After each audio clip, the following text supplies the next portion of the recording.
বিসমিল্লাহির রহমানির রহিম। আসসালামু আলাইকুম ওসামা ভাই, কেমন আছেন? ওয়ালাইকুম আসসালাম। আলহামদুলিল্লাহ। সর্বাবস্থায় আল্লাহ তাআলার শুকরিয়া। তাবলিগ নিয়ে অনেক কিছু হচ্ছে, বিশেষ করে বাংলাদেশে জি, 2018 পরবর্তী সময় থেকেই। তো এখন যেহেতু আপনাকে আমি পেয়েছি, তো প্রথমেই আপনাকে জি। নিয়ে যে অভিযোগ, যেটা আজকে আমি দেখলাম অনেকে কমেন্ট সেকশনে কমেন্ট করেছেন যে ওকে। সামহাও আপনার সাথে ইসরায়েল জায়নিস্টদের এবং মোসাদের একটা কানেকশন আছে। ব্যাপারটা আমি জানি না এখনো। আপনি হয়তো আচ্ছা। একটা রেসপন্স ভিডিও করেছেন, বা সেটা আমি ইচ্ছে করে শুনিনি। চাচ্ছিলাম যে ওকে। আপনার থেকে সরাসরি শুনবো। জি, ভেরি বিসমিল্লাহ। গুড। আলহামদুলিল্লাহ ওয়াসসালাতু ওয়াসসালামু আলা রাসূলিল্লাহ আম্মা বা'দ। আসলে আমি এটা মনে করি যে আ ব্যক্তিগত আমল যারা করে, ইবাদতের মধ্যে যারা থাকে, এদের তেমন একটা কোনো বদনাম থাকে না। এদের পিছনে মানুষ এত বেশি লাগে না। আর এদের পিছনে মেইনলি শয়তান লাগে না। কারণ হুম। যখন সে ব্যক্তিগত ইবাদত করতে থাকে এটার দ্বারা অন্যের কোনো ফায়দা হয় না। কিন্তু যখন কেউ দাওয়াতের কাজ করা শুরু করে আর সে দায়ী হয় বা হওয়ার চেষ্টা করে তখন শয়তান তার পিছনে নিজে এবং নিজের সর্বশক্তি লাগিয়ে তাকে ছোট করা, তাকে হেয় করা এবং তাকে অপমান করা এবং তাকে অপদস্থ করা যাতে করে মানুষের সামনে তার এই দাওয়াত যেটার দ্বারা অন্য মানুষ ফায়দা পায়, সে নিজেও অবশ্যই ফায়দা পায়। দাওয়াত তো ১ম এ নিজের জন্যই। ওইটা যাতে বন্ধ হয়ে যায় এজন্য দায়ীর পিছনে শয়তান লাগে। তো আমি এটা বলব আসলে এটা আমাদের কোন ভাই এই ধরনের কথা যদি বলে থাকেন, বিশেষভাবে একটা পত্রিকাতে মনে হয় এটা আসছে। আমি গতকালকে দেখলাম। উনারা হয়তো অ জানেন না অথবা ওই যে বললাম শয়তানের প্ররোচনায় পড়ে এরকম একটা কাজ করেছেন। আ প্রশ্নটা ছিল আপনার যে ইসরায়েলের জায়নিস্টদের সাথে আমার কোন সম্পর্ক। আমি আসলে আম আ সম্পর্ক তো তখন হবে যখন আমি তাদের কাছে যাবো বা তারা আমার কাছে আসবে। আ তাদের সাথে আমার কোনদিন সাক্ষাৎ হয় নাই। না আমি গেছি না তারা আসছে। তো সম্পর্ক তো দূরের কথা। এরকম কোন আচ্ছা, এটা ছবি, হচ্ছে এরকম কোন হুম, ভিডিও, এরকম কোন কথা, এরকম কোন ভয়েস আজ পর্যন্ত আমি তো শুনি নাই, অন্য কেউ কিভাবে শুনবে? বা কোন ফোন কল বা কোন ফোন রেকর্ডিং, নাথিং। লজিক্যাল ফ্যালাসিতে একটা ফ্যালাসি হচ্ছে গিয়ে আপনার অ্যাড হমিনেম ফ্যালাসি। আর্গুমেন্টে না গিয়ে ব্যক্তি অ্যাটাক করে। আচ্ছা, ওই জি, লোকটার জামাটা কালো, ও তাহলে ওর কথাটা রং। ওর চেহারা ওকে। দেখতে একটু বিদখুটে, তো ওর এই আর্গুমেন্টটা রং। এটা হচ্ছে অ্যাড হুম, হমিনেম ফ্যালাসি। তো হুম। ব্যক্তির কথাকে না দেখে সে কেমন, তার চরিত্র কেমন, সেটাকে অ্যাটাক করা হয়, তার পরিবারকে অ্যাটাক করা হয়। আর রাইট, রাইট। ওয়ারের মধ্যে যুদ্ধে ব্যাপারটা হয়, তর্কযুদ্ধ হোক অথবা যেকোনো যুদ্ধেই হোক, সেটা হয় কি, অপোনেন্টকে কি করা হয়, যদি এমন হয় যে অপোনেন্ট খুব বেশি শক্তিশালী, তখন কি করা হয়, তাকে ডিফেন্সিভে রাখা হয়। যে আমি তাকে এমন কিছু কথা বলবো, তার হুম, সঙ্গে তর্কে না গিয়ে, যুক্তি তর্কে না গিয়ে, তাকে হুম। ব্যক্তি অ্যাটাক করব যাতে করে সে ওগুলাকে ডিফেন্ড করতে থাকে। সে অফেন্সিভ না হতে পেরে সে ডিফেন্সিভে চলে যায়। তো এটা ওকে। হচ্ছে একটা ট্যাকটিক্স। তার মানে হচ্ছে আপনার যে রেসপন্স, সেটা হচ্ছে গিয়ে যারা এই দাবিটা করেছে তারা কোনো হ্যাঁ, প্রমাণ দেননি। বিধায় আপনার আসলে এটাকে রেসপন্স করারও কোনো সুযোগ নেই। এটাই সংক্ষেপ। ওইটাই রাইট একদম ঠিক আছে। আচ্ছা, তাহলে তো এটা নিয়ে আর কোনো কথা বলার সুযোগই নেই। বা আসলে আর কি যদি বলবো? কোন যে তারা কিছু থাকতো তাহলে তো প্রমাণ দিত। কিছু নাই বিধায় তো খালি ব্লেম বা ক্লেইম ২ টাই। এক্সাক্টলি। পিনাকি ভট্টাচার্য গতকালকে আগের দিন একটা আচ্ছা। ভিডিও পাবলিশ করেছেন। এটা হ্যাঁ, হ্যাঁ। আমার যে মতামত, আমার যে অবজারভেশন, জি, আমার কাছে মনে হলো উনি একটা স্ক্রিপ্ট পেয়েছেন আচ্ছা। জুবাহেরপন্থী বা অপোনেন্ট থেকে। সেটা উনি জি, হুবহু পড়ে দিলেন উইথআউট এনি ভেরিফিকেশন।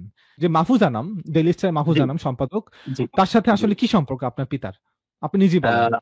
আমার একমাত্র ফুপা, আমার একটাই ফুপু এবং আম উনাদের বিবাহ মনে হয় 76 বা এরকম টাইমে মনে হয় হয়েছে আমার ফুপুর সাথে। আ না আপন ফুপা। আওয়ামী লীগ সরকারের দোসর হচ্ছে গিয়ে ডেইলি স্টার এবং প্রথম আলো। ডেইলি স্টারের সাপোর্টে আছে ভারত। আর ওকে, ডেইলি স্টারের সাথে আপনার পিতার কানেকশন, আপনার কানেকশন। সো এজন্য ওকে, আপনি ভারতের দোসর। আপনিও আওয়ামীপন্থী, ওকে। আপনিও ভারতপন্থী। ১ম পয়েন্টটা। সেটা জি। হচ্ছে যে আম ডেইলি স্টার হচ্ছে ভারতের দোসর এবং দোসর। আওয়ামী লীগের দোসর। আচ্ছা। আপনারা পুরা বাংলাদেশ এটা জানে যে এই আওয়ামী লীগের বিরুদ্ধে যখন কেউ কথা বলতে পারত না, তখন ডেইলি স্টার আওয়াজ উঠিয়েছিল এবং অনেক বড় একটা ক্লেইমও আছে এটার পিছনে এটার পরে। সেটা হচ্ছে যে একটা আ ২ জন চেয়েছিলেন বাংলাদেশে মাইনাস করতে আওয়ামী লীগের যে শেখ হাসিনা, তাকে একজন হচ্ছেন ডক্টর ইউনূস, আরেকজন হচ্ছে মাহফুজ আনাম। তারপরে ওনার বিরুদ্ধে হাসিনা সরকার এইভাবে লাগলো, আমার মনে হয় না বাংলাদেশে কারো এরকম হয়েছে কিনা, 64 জেলায় 64টা কেস ওনার নামে দেওয়া হলো, যাতে করে ওনার জীবন শেষ হয়ে যায়। উনি খালি 64 জেলায় দৌড়াইতে দৌড়াইতে, এবং ওনাকে ডেইলি স্টারের মাহফুজ আনাম লোকটার ব্যক্তি হিসাবে আপনারা অবশ্যই জানেন, অথবা অনেকে জানে না, সেটা হচ্ছে যে ব্যক্তি হিসাবে সে মারাত্মক একজন অনেস্ট মানুষ। যেহেতু আমার আত্মীয়, এই জন্য আমি বলতেছি না, তাদের সাথে আমাদের পারিবারিক সম্পর্ক অনেক দুর্বল, যেহেতু আমরা এক লাইনে, ইসলামের লাইনে আমরা আগে বাড়তেছি, এবং উনি এই প্র্যাকটিসিং ইসলামের থেকে একটু দূরে। তো ওই জন্য ওই বিষয়ে আমাদের ওনার সাথে একটু, দরজাটা টান দিয়ে এটা বন্ধ করে দেবো, ওই জন্য ওই বিষয়ে ওনার সাথে আমাদের সেরকম একটা কখনো মানে বসা বা ওই, হ্যাঁ ইয়ারলি 1-2 বার দেখা হয়। ঈদের দিন যখন আমার দাদু জীবিত ছিলেন তখন বেশি দেখা হতো, যে ঈদের দিন আমরা সবাই একবেলা একসাথে খাওয়া দাওয়া করতাম। ওই যে একটা পিকচার সে দেখিয়েছে, ওইটা ওইরকম একটা দিনে। কিন্তু আমার বাবা কখনো ছবি তুলতে চান না, আপনি দেখবেন ওই জায়গায় আব্বু একটু অন্যদিকে উঠতে চাচ্ছেন বা এরকম একটা, তো আমার ফুপু জোর করে ওনাকে মানে বসার জন্য ইনসিস্ট করতেছিলেন, এবং সবাই ওই একটা ছবি এরকম ভাবে, আমার কোনো চাচা মনে হয় এটা ওনার ফেসবুকে আপলোড করেছিলেন, ওখান থেকে সবাই নিয়ে এটাকে ভাইরাল করেছে।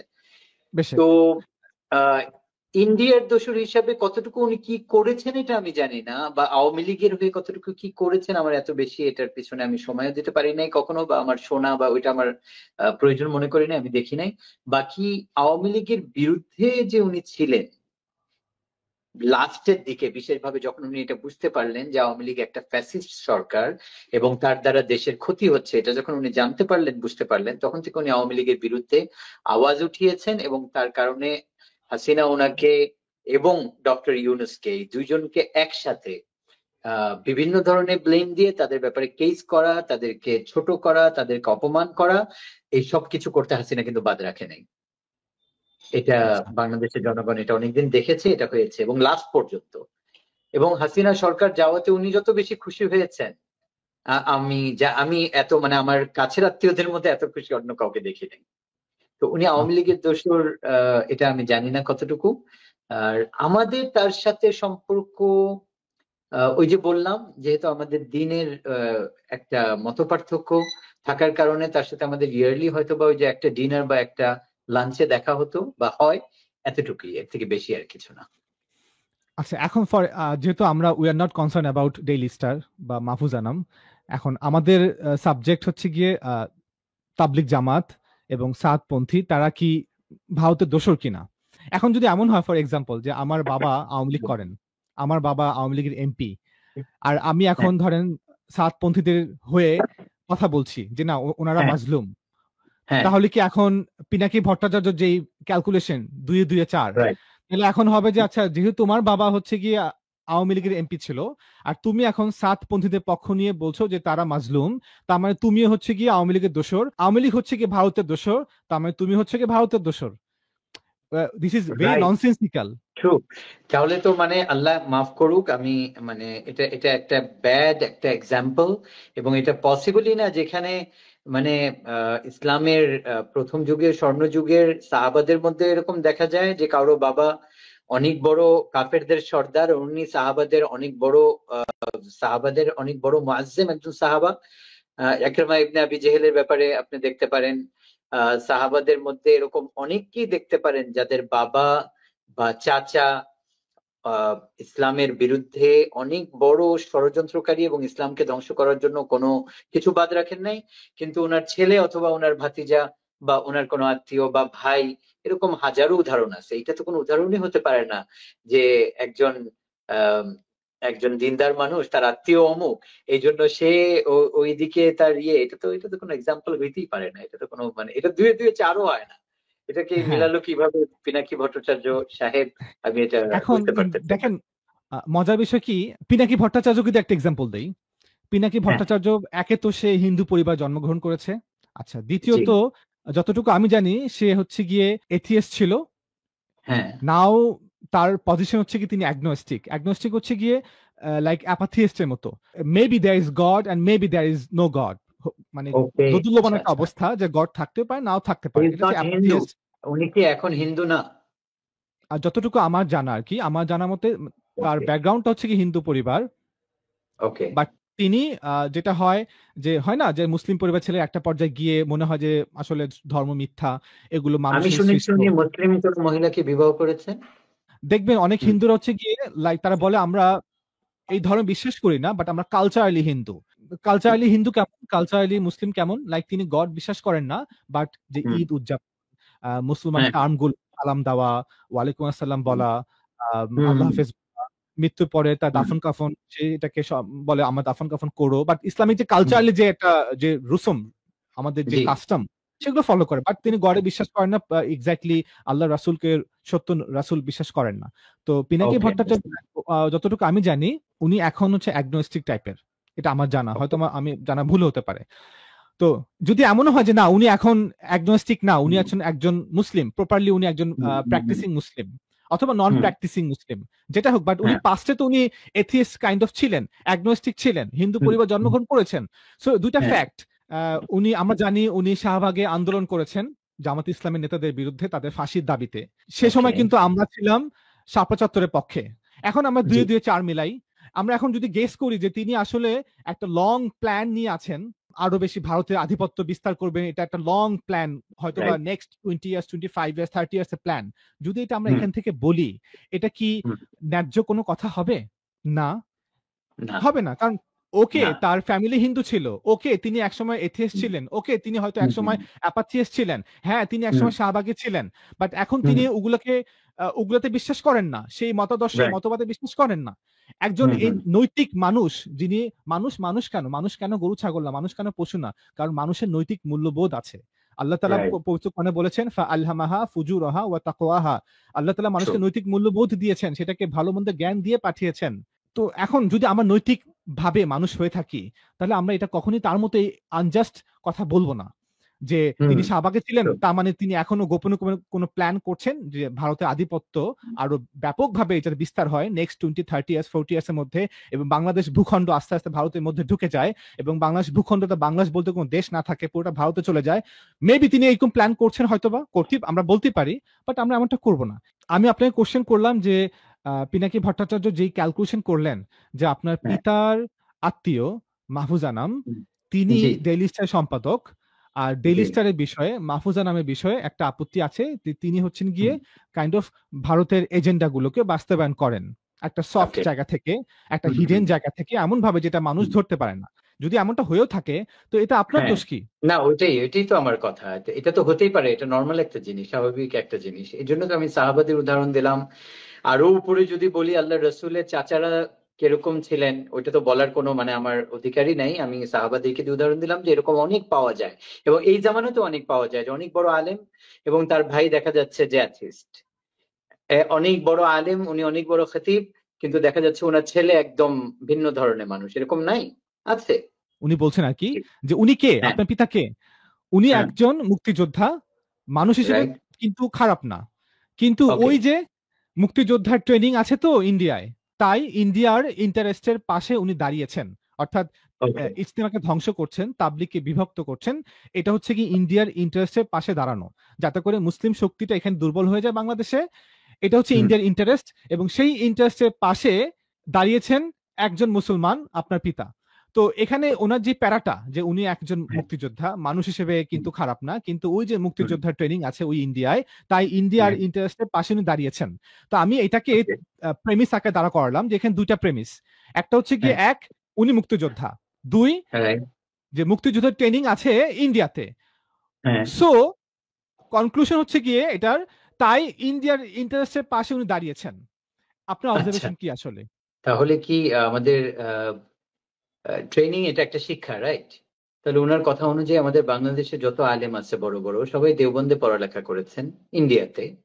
তো হুম। ওনারা কি বাংলাদেশের সবাই ইন্ডিয়ার শিক্ষা শিক্ষা গ্রহণ করার কারণে বাংলাদেশে ওনারা সবাই ইন্ডিয়ার যে মনোভাব, ইন্ডিয়ার যে কালচার, ওগুলা কি স্টাবলিশ করতে চাচ্ছেন? সেম আর্গুমেন্ট দেয়া যায় তো, দেয়া যায়। বলাই তো যায় অবশ্যই আর্গুমেন্ট। 100% দেওয়া যায়। এটা তো উনার মানে উনি এত লজিক্যাল একজন মানুষ, উনি কিভাবে এরকম ইনলজিক্যাল কথা বলতে পারেন এটা তো আমার বুঝেই আসতেছে না। আরেকটা আহ, কথা আমি মধ্যখানে বলি, দাওয়াতের কাজের মধ্যে আহ, যেহেতু মানে তাবলিগ তো আল্লাহ রসুলের জামানা থেকে চলতেছে, এটা পরবর্তীতে সমষ্টিগতভাবে এটা আল্লাহ রসুলের ইন্তেকালে 400 সাড়ে 400 বছর পরে বন্ধ হয়ে গিয়েছিল। ব্যক্তিগতভাবে দাওয়াত তবলিগের মেহনত একদম চলতেছিল, যেরকম আমাদের এখানে ইয়ামান থেকে মাশায়েখরা আসছেন, ব্যক্তিগতভাবে ওনারা তবলিগের কাজ করতেন আর সফর করতে থাকতেন আর দাওয়াত দিতে থাকতেন, মুসলমান বানাইতে থাকতেন, চলতে থাকতেন। এটা যেটা আমরা জানি পীর সাহেব যাদেরকে বাংলায় বলে, হক্কানি পীর যারা ছিলেন বলে তাদেরকে। হুম তো আহ, এই এই মেহনতটা মানে সমষ্টিগতভাবে যেরকম আল্লাহ রসুলের জামানায় সবাই করতেছিল, এটা বন্ধ হয়ে গেছে এবং নতুন করে এটাকে আবার 1924 সালে হযরত মাওলানা ইলিয়াস সাহেব রাহমাতুল্লাহ আলাইহি এই দিল্লিস্থ নিজামুদ্দিন থেকে আবার এটাকে শুরু করেন। সো ওই হিসাবে আমাদের যেহেতু মার্কাজ, আমাদের যেহেতু সেন্টার, আমাদের যেহেতু হেড অফিস বলতে পারেন আপনি, সেটা হচ্ছে দিল্লি নিজামুদ্দিন। এটা এখন থেকে না, এটা হচ্ছে 1924 সাল থেকে, যখন ভারত মহাদেশ একসাথে ছিল, যখন বাংলাদেশ বলে নাই, পাকিস্তান বলে নাই, ইন্ডিয়া বলে নাই। ঠিক আছে। তো হুম আমরা তো তাহলে যারা তবলিগ করতেছে সবাই তো তাহলে আমরা, আপনি বলবেন ইন্ডিয়ার আহ দালাল। নিজামুদ্দিনকে মানার কারণে ইন্ডিয়ার দালাল বা ইন্ডিয়ার সমস্ত কিছু এখানে বাস্তবায়ন করতে চাচ্ছে, এটা তো হয় না। আর যদি এটা আমাদেরকে বলেন, তাহলে অন্যরাও তো ইন্ডিয়ার মুরব্বী, ওনাদের মেন মুরব্বী আহমদ লাট সাহেব, মেন মুরব্বী ইব্রাহিম দেওলা সাহেব, ভাই ফারুক সাহেব, ওনারাও তো ইন্ডিয়ারই, ওনারা তো ইন্ডিয়ার বাইরের কেউ না, তো উনাদেরকে ওনারা আনতেছেন, আমরা তো আমাদের আমিরকে আনতেছিও না। আর উনারা উনাদের ইন্ডিয়ার যে বড় বড় মুরব্বী আছে তাদেরকে বাংলাদেশে আনতেছেন, তার মানে কি উনারা বাংলাদেশে ইন্ডিয়ার, তাদেরকে এনে ইন্ডিয়ার সবকিছু এস্টাবলিশ করার চেষ্টা করতেছে?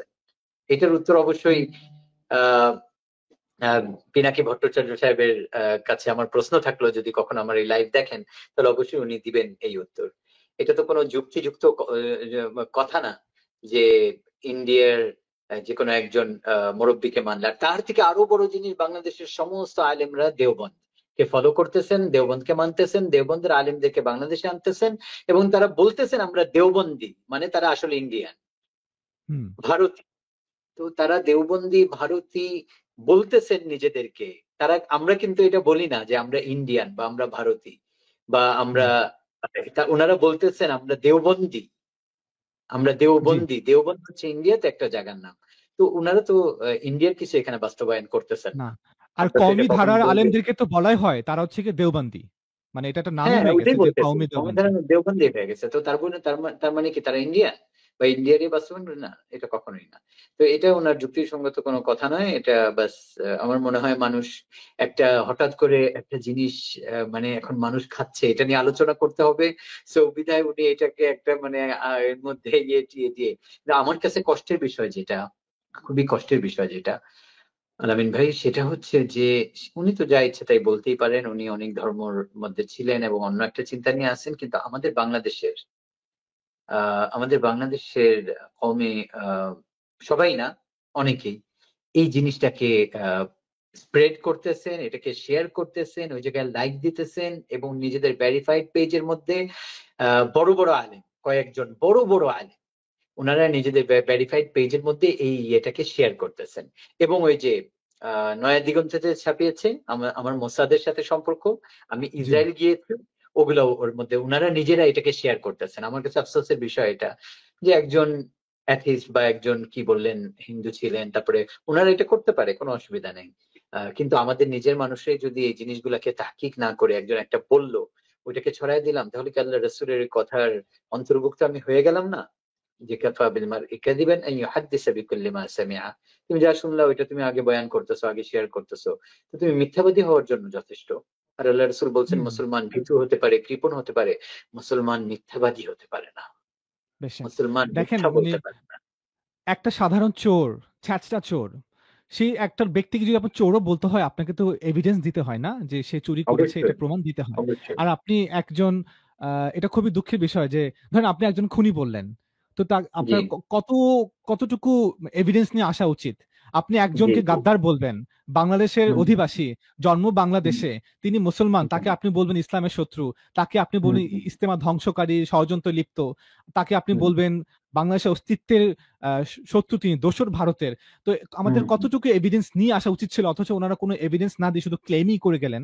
একজন জি জি। বাঙালিকে বলছেন তিনি বাংলাদেশের বিরুদ্ধে, বাংলাদেশিকে বলছেন তিনি বাংলাদেশের বিরুদ্ধে ষড়যন্ত্র করতেছেন, which is hmm, very miserable. আসলে আমি হতাশ ওনার এই আর্গুমেন্ট দেখে শুনে।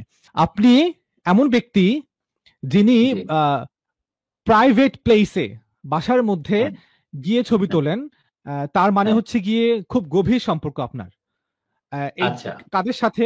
হাসনাত হুম, আব্দুল্লাহ, হুম, সার্জিস, তারপর হচ্ছে হ্যাঁ, গিয়ে আসিফ, তা বিশেষ হুম, করে আসিফ নজরুল, যিনি হুম। ভারতের দালাল, ভারতের দোসর।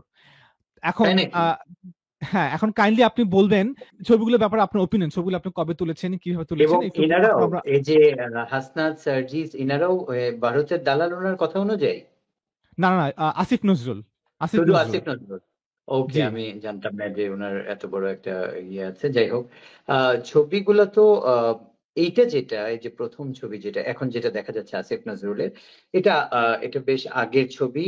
মানে ইয়ে গত ইজতেমার ছবি। গত ইজতেমায় আসিফ নজরুল স্যার আমাদের ইজতেমায় আসছিলেন, ওই জায়গার এই ছবি। তো উনি আর হয়তো চাদর দেখে, মানে হচ্ছে কি, উনি হয়তো চাদর দেখে, বিছানাপত্র দেখে হয়তো ভেবেছেন যে এটা কোনো প্রাইভেট প্লেস, আসলে এটা ও পাবলিক না, না, প্লেসই না, ছিল। না। এটা ওপেন পাবলিক প্লেস। এখানে আশেপাশে প্রায় ১-১.৫ হাজার মানুষ ছিল। আচ্ছা, আরেকটা বিষয় কি, হয়তো পিনাকি ভট্টাচার্য উনি হয়তো তাবলিগ সম্পর্কে জানেন না। আমরা তাবলিগওয়ালারা মানুষের প্রাইভেট প্লেসে যাই, ঘরে ঢুকে যাই, হ্যাঁ? ঘরে ও ঢুকেই আচ্ছা। দাওয়াত দেই। হ্যাঁ, এটা হয়তো রাইট। উনি আর ওই যে হাসনাত সার্জিসের সাথে যে ছবি, আমি আসলে জি। হ্যাঁ, এরকম ওপেন ছবি কিন্তু আমি অনেক কম তুলি। আমার যদি দেখবেন আপনি, যদি আমার ফেসবুকে বা অন্য কোথাও ১,০০০ টা ছবি থাকে, তার মধ্যে ৪-৫ টা আপনি এরকম পাবেন। এটা আসলে ওরা ছবি তুলতেছিল। আমরা একটা জায়গায় একটা দাওয়াতে একসাথে ছিলাম। আ ওরা সবাই ছবি তুলতেছিল। তখন আমাকে হঠাৎ করে সার্জিস বলল, "ভাই আপনি কি ছবি তুলেন না? একটু আসেন না।" আমি বললাম, "হ্যাঁ, আচ্ছা, ছবি তুলি।" তারপরেও আমি তাদের সাথে একজন, একজন করে ছবিগুলো আমরা তুলেছিলাম। তো এই আচ্ছা। এতটুকু। বাকি ওদের সাথে আমার একটা বন্ধুত্ব সম্পর্ক আ ইয়ের পরে হয়েছে এতটুকু। জি, আগে আচ্ছা, এখানে যেতে পারি। দেখাচ্ছে আপনার ছবি হচ্ছে গিয়ে সাবেক এক মন্ত্রী আনোয়ার হোসেন মঞ্জু, তার সঙ্গে আপনার ছবি। ও তার মানে হচ্ছে গিয়ে রাইট। এখন মঞ্জু মঞ্জু যেহেতু আওয়ামী লীগের এমপি, আওয়ামী লীগ হ্যাঁ, যেহেতু দোসর হচ্ছে ভারতের, তো হ্যাঁ। তার মানে আপনিও দোসর ভারতের। ওকে। তো আমি এই আচ্ছা। ছবিটা হচ্ছে প্রায় আ ৬-৭ বছর আগের হবে নাকি এরকমই কিছু একটা। আমি তাকওয়া মসজিদের খতিব ছিলাম তখন। এটা এবং ২০১৮ ৫ই মার্চ। ২০১৮, ১৯, ২০, ২১, ২২, ২৩, ২৪, হ্যাঁ, ঠিক আছে। ওই হ্যাঁ, হ্যাঁ, হ্যাঁ। ২০১৮, ওই সময় আমি তাকওয়া মসজিদের খতিব ছিলাম। তো তার কার জানি বিবাহ ছিল। তো আমাদেরকে মসজিদ থেকে উনি এসে বললেন যে আমার অমুকের বিবাহ একটু পড়াতে হবে। তো ওই জায়গায় ওই বিবাহ পড়ানোর জন্য যাওয়া হয়েছিল। আর জীবনে কোনদিন উনার সাথে এর আগে আমার দেখাই হয়নি। ফার্স্ট অ্যান্ড আচ্ছা, লাস্ট মিটিং। আচ্ছা। নেক্সট ছবি হচ্ছে গিয়ে আপনার ছবি ইনুর সাথে, এবং রাইট। এটা এয়ারপোর্টের ইনু বাইরে। যেহেতু ভারতের দালাল, অতএব আপনিও ভারতের দালাল। ওকে, এটা হচ্ছে এয়ারপোর্টের বাইরে। উনার সাথেও আমার সেইম। অনেকে আছে আমার যাদের সাথে দাওয়াতের লাইনে মেহনতের কারণে তাদের সাথে আমি দেখা করেছি একাধিকবার। কিন্তু এই ২ জনের সাথে আমার জীবনে ফার্স্ট অ্যান্ড লাস্ট দেখা হয়েছে। এটা হচ্ছে এয়ারপোর্টের বাইরে। উনি আমাকে দেখে তাকিয়েছিলেন। আমাকে একজন বললেন, আমি উনাকে চিনতাম। উনি বলল, "ইনি হচ্ছেন ইনু, ইনু।" তো আমি আগে বেড়ে গেলাম অ্যান্ড উনি আমার সাথে হ্যান্ডশেক করলেন। কেউ একটা ছবি তুলেছিল। আমি পরে এটা জানতে পারলাম। এই এতটুকু। উনার সাথেও আমার ফার্স্ট অ্যান্ড লাস্ট, জীবনে ১ম বার দেখা। আর তারপরে আর কোনদিন দেখা হয়নি। আচ্ছা, আচ্ছা, এটাও তারপর সেম এটাও ভাবে। তাকওয়া মসজিদের খতিব থাকা অবস্থায় আমাদের মেয়র ছিলেন তখন উনি। আমাদের ঈদগাহ মসজিদের একটা মিনার উদ্বোধন করার জন্য আসছিলেন। তো যেহেতু আমি এই এলাকার একটা মসজিদের খতিব, তো আমরা সমস্ত ওই মসজিদের আশেপাশে ধানমন্ডির খতিব সবাই গিয়েছিলাম। ওই জায়গায় মিনারের জায়গা দেখার জন্য। ওই জায়গায় দেখবেন এই যে ভিড় আছে একটা পাশে। হুম, তো ওই হুম। জায়গায় এই ছবিটা কেউ তুলেছিল। আচ্ছা, নেক্সট হ্যাঁ, আরেকজন দোসর সাকিবুল হাসান। ভারতের। হুম। আচ্ছা। এটা মনে হয় ওমরা ছবি নাকি? ওমরাতে এটা তো মদিনা মুনাওয়ারা এই ছবিটা। মদিনা আচ্ছা, এখন মুনাওয়ারাতে এই এখন ছবি। আমরা একটু দুইয়ে, দুইয়ে ৪ মিলাই। সেটা হচ্ছে গিয়ে ধরেন জি। সাকিব হচ্ছে গিয়ে আওয়ামী লীগের দোসর, আওয়ামী লীগ ওকে। ভারতের দোসর, আপনি সাকিবের দোসর, অতএব আপনি ভারতের দোসর। আর যেহেতু ছবিটা সৌদিতে, তাহলে সৌদি হচ্ছে হ্যাঁ। আপনার দোসর। তাহলে সৌদি আল্টিমেটলি ভারতের দোসর। দুইয়ে, দুইয়ে ৪ মিলালাম। আমার তো কোনো কথাই বুঝে আসতেছে না। হ্যাঁ, উনি এই ছবিগুলো দেখেছেন অ্যাজ এ এভিডেন্স। এই ছবিগুলো তো আমার যে পেজ আছে, ধানমন্ডির ছেলের ওই পেজটা খুলেছিল, ওরা ওইখানে এই সমস্ত ছবি দেওয়া ভরা। একটা ছবিও ডিলিট করতে আমি নিষেধ করেছি, কারণ এই ছবিগুলোর প্রতি আমার কোনো মানে এমন না যে এগুলা লুকাছবির কোনো ব্যাপার। এই যে এই ছবিটা, এটা সিরাজগঞ্জের ইজতেমায় মনে হয়। ইনি কে? ইনার নাম কি বলবেন আমাকে? ওনার নাম হচ্ছে honourable health minister mister Mohammad Nasim MP. Right, উনি সিরাজগঞ্জ বাড়ি না ওনার? এটা আমি জানি না, বাট হ্যাঁ, উনি ওনার হেলথ সিরাজগঞ্জ মিনিস্টার ছিলেন, বাড়ি। স্বাস্থ্যমন্ত্রী। এটা জি। সিরাজগঞ্জ ইজতেমায় উনি আসছিলেন। ইজতেমায়, আমাদের ইজতেমা চলতেছিল, ওই জায়গায় ওনার সাথে সাক্ষাৎ হয়েছে। ঘুরে ফিরে তো ভাই আপনার ছবি সব হচ্ছে কি আওয়ামী লীগের সাথে, তাহলে এখন এখন যেহেতু গত আওয়ামী লীগ। 15 বছর আমি বলি গত হ্যাঁ, 15 বছর আমার দাওয়াতের লাইনের মেহনতের মানে বেসিক যে আমি শুরু করেছি 2008 থেকে, ঠিক আছে? জি।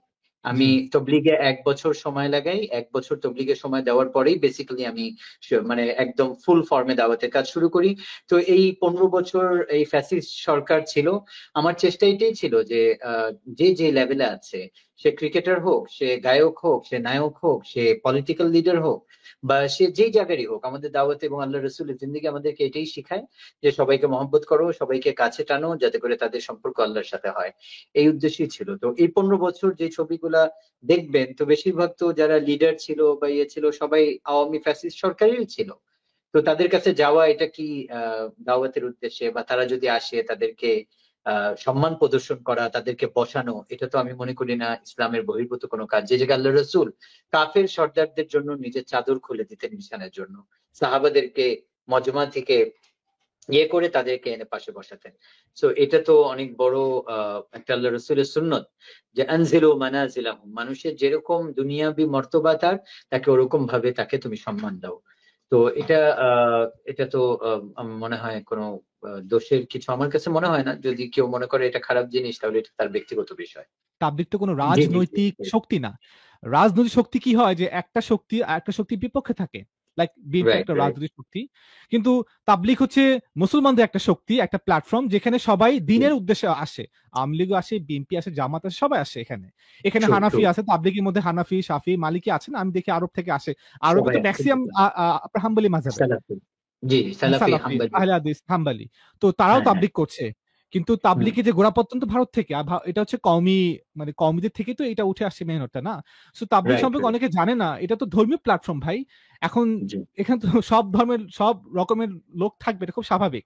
আমি জি। পাকিস্তানে এত বেশি পড়ালেখাও আমার কিছু অংশ পাকিস্তানে হয়েছে। এবং পরবর্তীতে পাকিস্তানের ইজতেমা মনে হয় আমি লাগাতার 9 থেকে 10 বছর গিয়েছি। যার কারণে লাস্ট 12 বছর, জি। 2012 থেকে এই পর্যন্ত আমাকে ইন্ডিয়া ব্ল্যাকলিস্ট করে রেখেছিল। আচ্ছা, ২০১২ আমি থেকে? ব্ল্যাকলিস্ট, আচ্ছা, ব্ল্যাকলিস্ট ইন্ডিয়াতে। ইন্ডিয়াতে আমি ব্ল্যাকলিস্ট, আমি ইন্ডিয়া যেতে পারতাম না। এই 12 আচ্ছা, বছর পরে ওরা আমার ব্ল্যাকলিস্ট ওপেন করলো এই অগস্টে।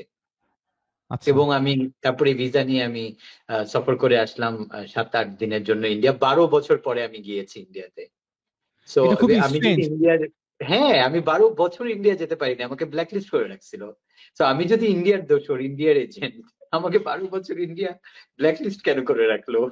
এতটুকু এটা তো কি এটা পিনাকি হ্যাঁ। ভট্টাচার্য এতটুকু রিচ নাই যে সে এতটুকু জানতে পারবে? উনি কি একদম মানে খালি, মানে এতটুকু উনার রিচ নাই যে একটু জানি যে এই লোকটা ইন্ডিয়াতে কতবার যাওয়া আসা করছে বা কি?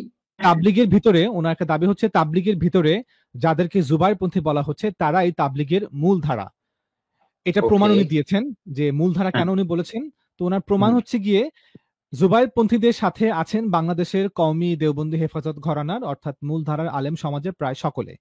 আর আচ্ছা। দ্বিতীয় উনার প্রমাণ হচ্ছে গিয়ে তাবলীগের সাথে সংশ্লিষ্ট সাধারণ হ্যাঁ। জনতার একটা বৃহৎ অংশই, সংখ্যাগরিষ্ঠ অংশ হচ্ছে গিয়ে এবং প্রভাবশালী অংশ হচ্ছে গিয়ে তাদের সাথে, জুবাইরপন্থীদের সাথে। এখন আচ্ছা। আমার প্রশ্ন হচ্ছে আপনাকে যে এই ক্লেমটা সত্য কিনা যে আসলে তাবলীগের মধ্যে যারা ৩ চিল্লার সাথী, ১ চিল্লার সাথী, ২০ দিনের, ১০ দিনের, ১৫ দিনের, ৭ দিনের, ৯ দিনের, ৩ দিনের সাথী, জি। অধিকাংশ কি তাদের সাথে না আপনাদের সাথে? এটা তো মানে ওপেন একটা জিনিস।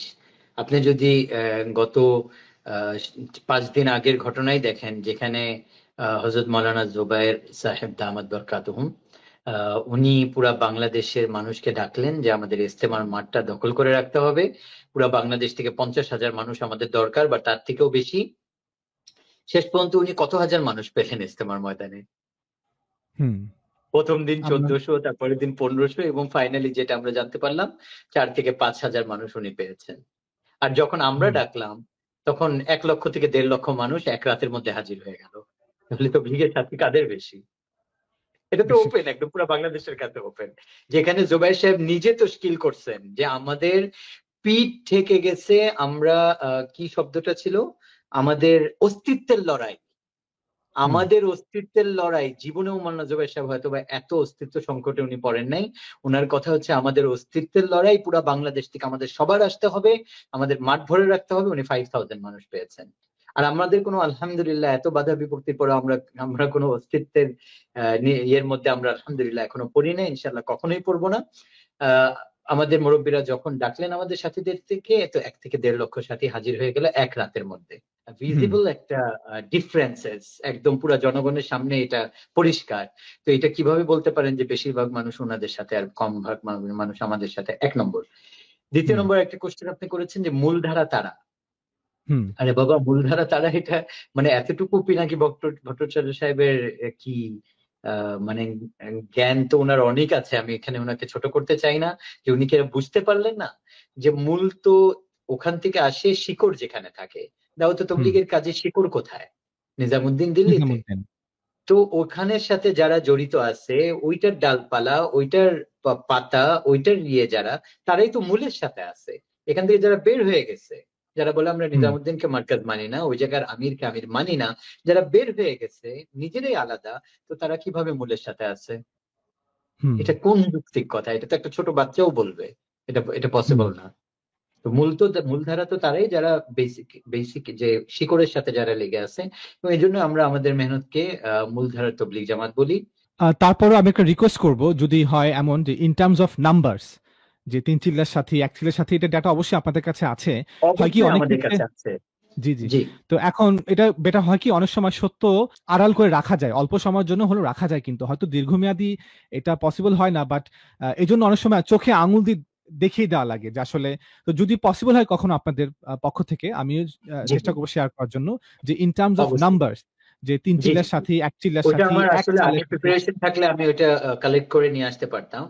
সো আগে প্রিপারেশন যেহেতু ছিল না, সো আমি এখন এক্স্যাক্টলি নাম্বারটা বলতে পারতেছি না। আমাদের মনে হয় 3 চিল্লা 2.5 লক্ষ থেকে 3 লক্ষ সাথী হবে। আমার নট এক্স্যাক্টলি। ওনাদের একটা কাগজ আমি গত বছর কোথাও দেখেছিলাম, ওনাদের হাতের লেখা, মানে ওনাদের যে প্রোগ্রাম হয়েছিল। সবচেয়ে মজার ব্যাপার, ওনারা গত 7 বছর এই 5 দিনের জোট, যেটা তবলিগের মূল জিনিস, যেটা হুম, আমরা শুরু করে নাই, মৌলানা সাদ সাহেব শুরু করেন নাই, যেটা হজরত মৌলানা এনামুল হাসান সাহেব রহমতুল্লাহ জামানা থেকে চলে আসতেছে, ওইটা ওনারা বাদ দিয়ে দিয়েছিলেন। ওনারা এই 5 দিনের জোর আর করতেন না। ওনারা বিভাগীয় 2.5 দিনের ইজতেমা করতেন। তো আচ্ছা। ওনারা 5 দিনের জোর আর করেনই নাই কেন? 18 পর বিভাগীয় থেকে। ভাবে কেন করছেন? সব ধরনের মানুষ আসবে, মজমা অনেক বড় দেখা যাবে। যদি শুধু হুম, 5 দিনের জোর শুধু 3 চিল্লাওয়ালাদেরকে নিয়ে ওনারা করতেন, তাহলে উনাদের এটা প্রকাশ পেয়ে যেত যে উনাদের মানুষ কত কম। আচ্ছা। এবং যেটা প্রকাশ বিভাগীয় পেয়েছে জোরে কি এইবার ধরেন? আচ্ছা। 5 দিনের জোরে, বিভাগীয় জোরে ওনারা সবাইকে রাখছেন, এলাকার মানুষ, সমস্ত মানুষরা আসছে। মানে 3 দিন, 7 এবং দিন, 10 বিভাগীয় দিন জোরের সময় মধ্যে দেয় নাই, তারা সবাই সাতটা আসছে। আটটা 7টা 8টা জেলার সবাই একসাথে হয়েছে, তো ওইটা হিউজ দেখা যায় স্বাভাবিকভাবেই। হুম, হুম, তো এটা আর আমাদের যেটা হয়েছে আলহামদুলিল্লাহ, আমরা তো পুরা গত 7 বছরেও আলাদা হওয়ার হুম। পরেও আলহামদুলিল্লাহ, এবং তার আগে থেকেও আমরা জেলাওয়ারি ইজতেমা করি। 64 জেলায় আমাদের ইজতেমা হয়।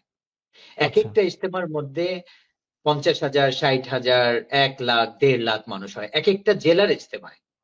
হুম, এবং আমাদের এই যে 5 দিনের জোর আলহামদুলিল্লাহ এটা প্রতি বছরই আমরা করে আসতেছি। আমরা প্রতি বছর টঙ্গীতে করতে চেয়েছি, যেহেতু তারা করে না, আমাদেরকে করতে দেয় নাই। ওকে, আমরা এটা মেনে নিয়েছিলাম। এই বছর তারা বলেছিল তারা করবে না, কিন্তু তারা হুট করে আবার করেছে। যখন তারা করেছে তখন অটোমেটিকলি আমাদেরও অধিকার আছে। আমরাও তো আচ্ছা। তবলিগের মূলধারার সাথে আছি। হুম, তো আমাদের অধিকার আছে সেখানে জোর করার। তো আমরাও এটা করতে চেয়েছি। এই করাটা কি, করতে চাওয়াটা টঙ্গী ময়দানে আমাদের জোর, এটা কি আমাদের জন্য, এটা কি দোষের জিনিস? এটা আমি আমার বাংলাদেশের জনগণের কাছে প্রশ্ন, যে আমাদেরকে যে বঞ্চিত করা হয়েছিল ফ্যাসিস্ট সরকারের আমলে গত 7 বছর, ইঞ্জিনিয়ার মাহফুজ হান্নানের সম্পর্ক জ্যোতি যে স্বরাষ্ট্র মন্ত্রী ছিলেন আসাদুজ্জামান আফা কামাল। খান। হুম। আসাদুজ্জামান কামাল খানের ছেলে জ্যোতির সাথে তার ব্যবসা, যে জোবায়েরপন্থীদের বড় একজন মুরব্বী ইঞ্জিনিয়ার মাহফুজ আন্নান, অস্ত্রের ব্যবসা করতেন উনি, করেন। এবং আচ্ছা। এই যে ইসরায়েল থেকে উনি জ্যামার, যেগুলো দিয়ে মানুষের কল ট্র্যাক করা যায়, এই ধরনের হুম। জিনিসপত্র উনি আওয়ামী লীগ সরকারকে প্রোভাইড করেছিলেন, যেটা দিয়ে আল্লাহ আমাদেরকে মাফ করেন, আল্লাহ আমাদেরকে মাফ করেন, যেই ট্র্যাকার দিয়ে আমাদের আলেম ওলামাদেরকে অপমান করা হয়েছে, আমাদের আচ্ছা। আলেম ওলামাদের কল ট্র্যাক করা হয়েছে। এটা এই জোবায়েরপন্থী ইঞ্জিনিয়ার মাহফুজ এটা ব্যবসা করে এটা আওয়ামী লীগ সরকারকে এনে দিয়েছেন। এটা চ্যালেঞ্জ আমার, এটা আচ্ছা। যদি ভুল প্রমাণ করতে পারে কেউ, এটা মাহফুজ আন্নান হুম। যদি লাইভে আসে আমি তাকে চ্যালেঞ্জ করবো, এটা যেটা সে আনছে আচ্ছা। এবং যেটা দিয়ে আমাদের আলেম ওলামাদের অপমানিত হয়েছে বাংলাদেশে এই ফ্যাসিস্ট সরকারের আমলে। সে ইনফ্লুয়েন্স করে তার ছেলের মাধ্যমে স্বরাষ্ট্রমন্ত্রীকে সবসময় আমাদের বিরুদ্ধে খেপিয়ে রাখছে, যার কারণে আমাদের সাথে সবসময় জুলুম হয়েছে, আমরা মজলুম হুম। ছিলাম। এখন আরো বেশি আল্লাহ মাফ করেন আমাদের উপর জুলুম হচ্ছে। আমাদের আচ্ছা। মুরব্বীদেরকে আসতে দেয় না ইন্ডিয়া থেকে, আমাদেরকে কাকরাইল পুরো বছর তারা ব্যবহার করে, আমাদেরকে মাসে 2 সপ্তাহ দেওয়া হয়, এবং প্রথম ইজতেমা তারা করতেছে, আমাদেরকে দ্বিতীয় ইজতেমা। এখন যখন এই ফ্যাসিস্ট সরকার চলে গেল, তো আমরা এটা মনে করলাম যে আলহামদুলিল্লাহ, আলহামদুলিল্লাহ, আল্লাহ শুক্রিয়া, এখন ইনসাফ করনেওয়ালা সরকার আমরা পেয়েছি। তো আমরা ওই জায়গায় ইনসাফের দাবি কি করতে পারি না? জি, আমরা কি অবশ্যই। আমাদের এই ইনসাফ পাওয়ার অধিকার আমাদের নাই? আমরা কি বাংলাদেশের না? আমরা আমাদের কি এই দেশে জন্ম না? আমাদের কি এই দেশের আইডেন্টি কার্ড নাই? আমরা কি উড়ে এসে জুড়ে বসছি? আমরা অবশ্যই তো না। বাংলা আমার রক্ত তো এই দেশকে স্বাধীন করেছে। আমার বাবা হুম। নিজে মুক্তিযোদ্ধা, কিন্তু আলহামদুলিল্লাহ উনি সার্টিফিকেটের জন্য করেন নাই, যার কারণে ওনাকে যখন খালেদ মোশাররফ সাহেব সার্টিফিকেট দিচ্ছেন 11টা আমার বাবার হাতে, উনি আমাদেরকে এটা বলছেন, বলছেন এটা তুমি যাদেরকে মনে করো তাদেরকে দাও আর তুমি রাখো। আব্বু সবাইকে দিয়ে দিতেন, নিজে রাখেন নাই, বলে আমরা তো ইয়ের জন্য, সার্টিফিকেটের জন্য যুদ্ধ করি নাই। হুম। সো আমার কথা হচ্ছে এটা, আমরা উড়ে এসে জুড়ে বসি নাই, আমরা এই দেশের মানুষ, এই রক্ত, অবশ্যই। এই এই এই এই জমিনের মানুষ আমরা। তো এখানে আমরা, আমাদের একটা অধিকার আছে, মৌলিক অধিকার যে 16টা, তার মধ্যে একটা অধিকার, যে যেরকম ভাবে তার ধর্ম চর্চা করতে চায় তাকে এটা বাধা দেওয়া যাবে না। এটা মৌলিক অধিকার হুম। বাংলাদেশের সমস্ত নাগরিকের। হুম। এই জায়গায় আলেম ওলামারা যদি কেউ মনে করেন, কোন আলেম ওলামা এটা যদি মনে করেন যে কেউ কোনো ভুল করতেছে, তাদের দায়িত্ব হচ্ছে ওইটাকে বলা এবং ওইটাকে বুঝানো, ওইটাকে ইমপ্লিমেন্ট করা। এটা আলেম ওলামাদের দায়িত্ব না। বেশ। পাকিস্তানে একটা কথা আমাদেরকে বলে মেরে, ওলামা একরামরা, সরি আলেমরা ঠিকাদার না, আলেমরা হচ্ছেন চৌকিদার। তারা দিনের পাহারা দিবেন, বাট দিনের ঠিকাদারি আল্লাহ তাদেরকে দেননি। তারা দিনের পরিচর্যা করবেন, দিনকে লালন রাইট, পালন করবেন। জি।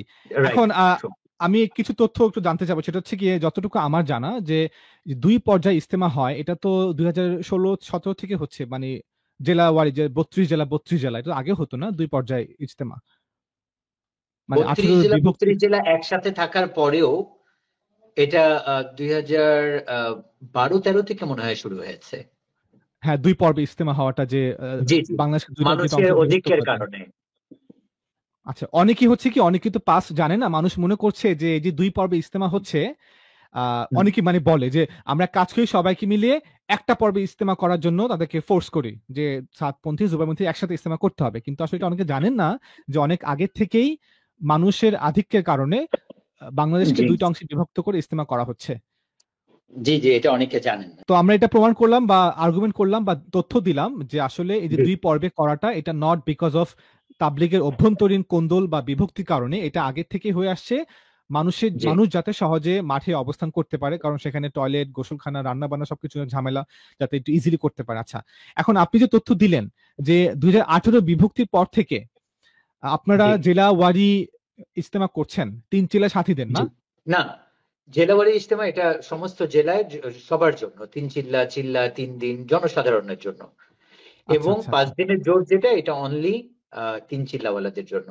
এবং এটা আমরা করে আসতেছি। ও আরেকটা তথ্য যেটা দিতে যাচ্ছিলাম, এইবার ওনারা 3 চিল্লার জোর করেছেন। জি।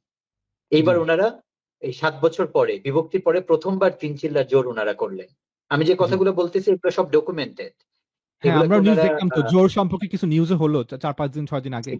জি জি জি জি জি জি। এগুলাকে ওনারা মানে ইয়ে করতে পারবেন না, মিথ্যা প্রতিপন্ন করতে পারবেন না, কারণ এগুলো একদম ফুল ডকুমেন্টেড এবং পুরো বাংলাদেশে এগুলো রেকর্ডেড। সমস্ত টিভি চ্যানেল গুলা ওনাদের এই জিনিসগুলাকে প্রচারও করেছে যে ওনারা বিভাগওয়ারি যে প্রোগ্রাম গুলো আড়াই দিনে করেছেন এবং আমরা যে 5 দিনের জোর করেছি, কোথায় কোথায় করেছি, এগুলো সব ডকুমেন্টেড। সেগুলো আমার এখানে প্রমাণ দেখানোর দরকার নেই, এগুলো সবাই জানে। আচ্ছা, ওনারা এইবার যে 3 চিল্লার জোর করলেন 7 বছর পরে, ওনাদের ওখানে আমি নিজে ব্যক্তিগতভাবে রাত্রে বেলা 2 দিন যাওয়ার পরে থার্ড ডেতে, কারণ কেউ যদি এটা না বলতে পারে যে প্রথম প্রথম মানুষ আসে নাই, থার্ড ডেতে আমি ওনাদের মজমার মধ্যে আমার 10 জন মানুষকে পাঠিয়েছিলাম। আচ্ছা। 10 জন মানুষকে পাঠিয়েছিলাম দেখে আসতে যে কিরকম মানুষ আছে। তো ওনারা আমাদের এখানে একটা সিস্টেম আছে, খোপ 4টা জি। বাঁশের মধ্যেখানে একটা খোপ, একটা হুম, খোপের মধ্যে হাইয়েস্ট 18 জন থাকতে পারে অথবা হুম, 12-13 জন একটু ফাঁক ফাঁক করে থাকে। তো আমি ওনাদেরকে বলে এসেছিলাম যে এটা দেখে আসেন এক একটা খোপে কতজন আছে এবং টোটাল কয়টা খোপে মানুষ আছে। হুম। তো রাত্রেবেলা যখন ওনারা গণনা করে আসলেন ওইটার হিসাব প্লাস মাইনাস যখন আমরা করলাম, তো আমরা দেখলাম 35,000। আচ্ছা। এবার এটা কি 35,000 ইনক্লুডিং মাদ্রাসার স্টুডেন্ট? সব ইনক্লুডিং? সব সব ওনারা যাদেরকে আনছেন সবাই সহ। হুম। মানে সেখানে একটা বড় নাম্বার তো মাদ্রাসার ছাত্র নাকি? অবশ্যই ওনারা তো প্রতিটা প্রোগ্রামের মধ্যেই মাদ্রাসার ছাত্রদেরকে ইনভলভ করেন, মজমাটা বড় দেখা যাওয়া বা সবকিছুর জন্যই। বাকি ওই দিন রাত্রেবেলা আমার যে গণনা এটা হচ্ছে এই হিসাব, এবং আমাদের আলহামদুলিল্লাহ 35,000। হুম, জি 35,000। আর আমাদের এই যে 5 দিনের জোর এই যে ডাকছিল, জি। এই যে আমাদের আল্লাহ মাফ করুক যে পরিস্থিতি হলো, তারপরেও যে আমাদের সাথে আসছে এটা আমি তো ছিলাম না, আমি আর ওই ওই তার আগের দিন রাত্রে বাসায় চলে আসছিলাম। তো কিন্তু আমাদের যেটা পত্রিকার হিসাব এবং ওইখানে সিটি এসবি এবং পুলিশের যে হিসাব, কারণ তাদের তো একদম মানে বিচক্ষণ থাকতে হয়েছে, এক একটা মানুষকে হুম, ওনারা বলেছেন 1.5 থেকে 2 লক্ষ মানুষ আছে এখানে। হুম। ওকে, তো আমরা 1 লক্ষে ধরলাম যান। ও সব বাদ দিয়ে এক 1 লক্ষে লক্ষই ধরলাম। ধরলাম, 1 লক্ষই ধরলাম। তো ওনাদের হিসাব হচ্ছে 1.5 থেকে 2 লক্ষ, আমরা 1 লক্ষ যদি বলেন 1 লক্ষ ধরলাম, তারপরে তো তাদের থেকে 3 গুণ বেশি। হুম। তাও জোর শুরু হওয়ার আগে। না, আমি এটা কেন জোর দিলাম মাদ্রাসার ছাত্র? জি আমি চাচ্ছিলাম যে আ তাবলিগ হচ্ছে একটা ইনস্টিটিউশন, একটা প্রতিষ্ঠান। জি জি এটার কিছু সেকেল আছে, কিছু কাঠামো আছে, এটার কিছু রূপ আছে, জি। এটার প্রক্রিয়া আছে। একভাবে মেহনত করে। এটার একটা হুম, ফিল্ড আছে আলাদা, সেক্টর আছে আলাদা রাইট মেহনতের। রাইট। তো যে কারণে আমি চাচ্ছিলাম তাবলিগে ইনভলভ ১ সালের হ্যাঁ জন্য, যারা ১ বছর দিয়েছেন, যারা ৪০ দিন দিয়েছেন, যারা ৪ মাস দিয়েছেন, ১০ দিন, ২০ দিন, যারা কর্মী, যারা হুম, এলাকা ভিত্তিক মেহনত করেন, মসজিদে প্রতিদিন মেহনত করেন, তালিম করেন। আমি চাচ্ছিলাম ওইটার একটা যদি একটা নাম্বার একটা গেস করা যায়, এজন্য আমি আসলে হ্যাঁ ফোর্স করলাম যে মাদ্রাসার ছাত্র। কারণ ছাত্ররা তো হ্যাঁ। ছাত্রই এটার জন্য। তারা আ তবলিগের কর্মী নয়, তবলিগের কর্মী তো তারা না। না। তবলিগের কর্মী হিসাবে আমরা ধরি 3 চিল্লার সাথী, ম্যাক্সিমাম এর থেকে বেশি ধরলে আমরা চিল্লার সাথীদেরকেও ধরতে পারি। বাকি আচ্ছা। যারা 3 দিন লাগিয়েছে আসতেছে যাচ্ছে তারা তো তবলিগের কর্মী না, কর্মী হচ্ছে চিল্লা 3 চিল্লা সালের সাথী। আচ্ছা। তো হুম। মাদ্রাসার ছাত্ররা তো ম্যাক্সিমাম 24 ঘন্টা সময় দেন অথবা 3 দিন লাগান, তো তারা তো তবলিগের কর্মী না। না। মরহুম আশরাফ আলী সাহেব যিনি ইন্তেকাল করেছেন কয়েক বছর জি আগে, উনি জি বলেছিলেন যে আ ছাত্ররা হচ্ছেন গিয়ে কর্মী না, বাট তারা সমর্থক। অবশ্যই সাপোর্টিভ অবশ্যই। রোলটা তারা জি প্লে করেন। সাপোর্টার। হ্যাঁ, অবশ্যই। আমরা আমরা জি ছোট জি করছি না।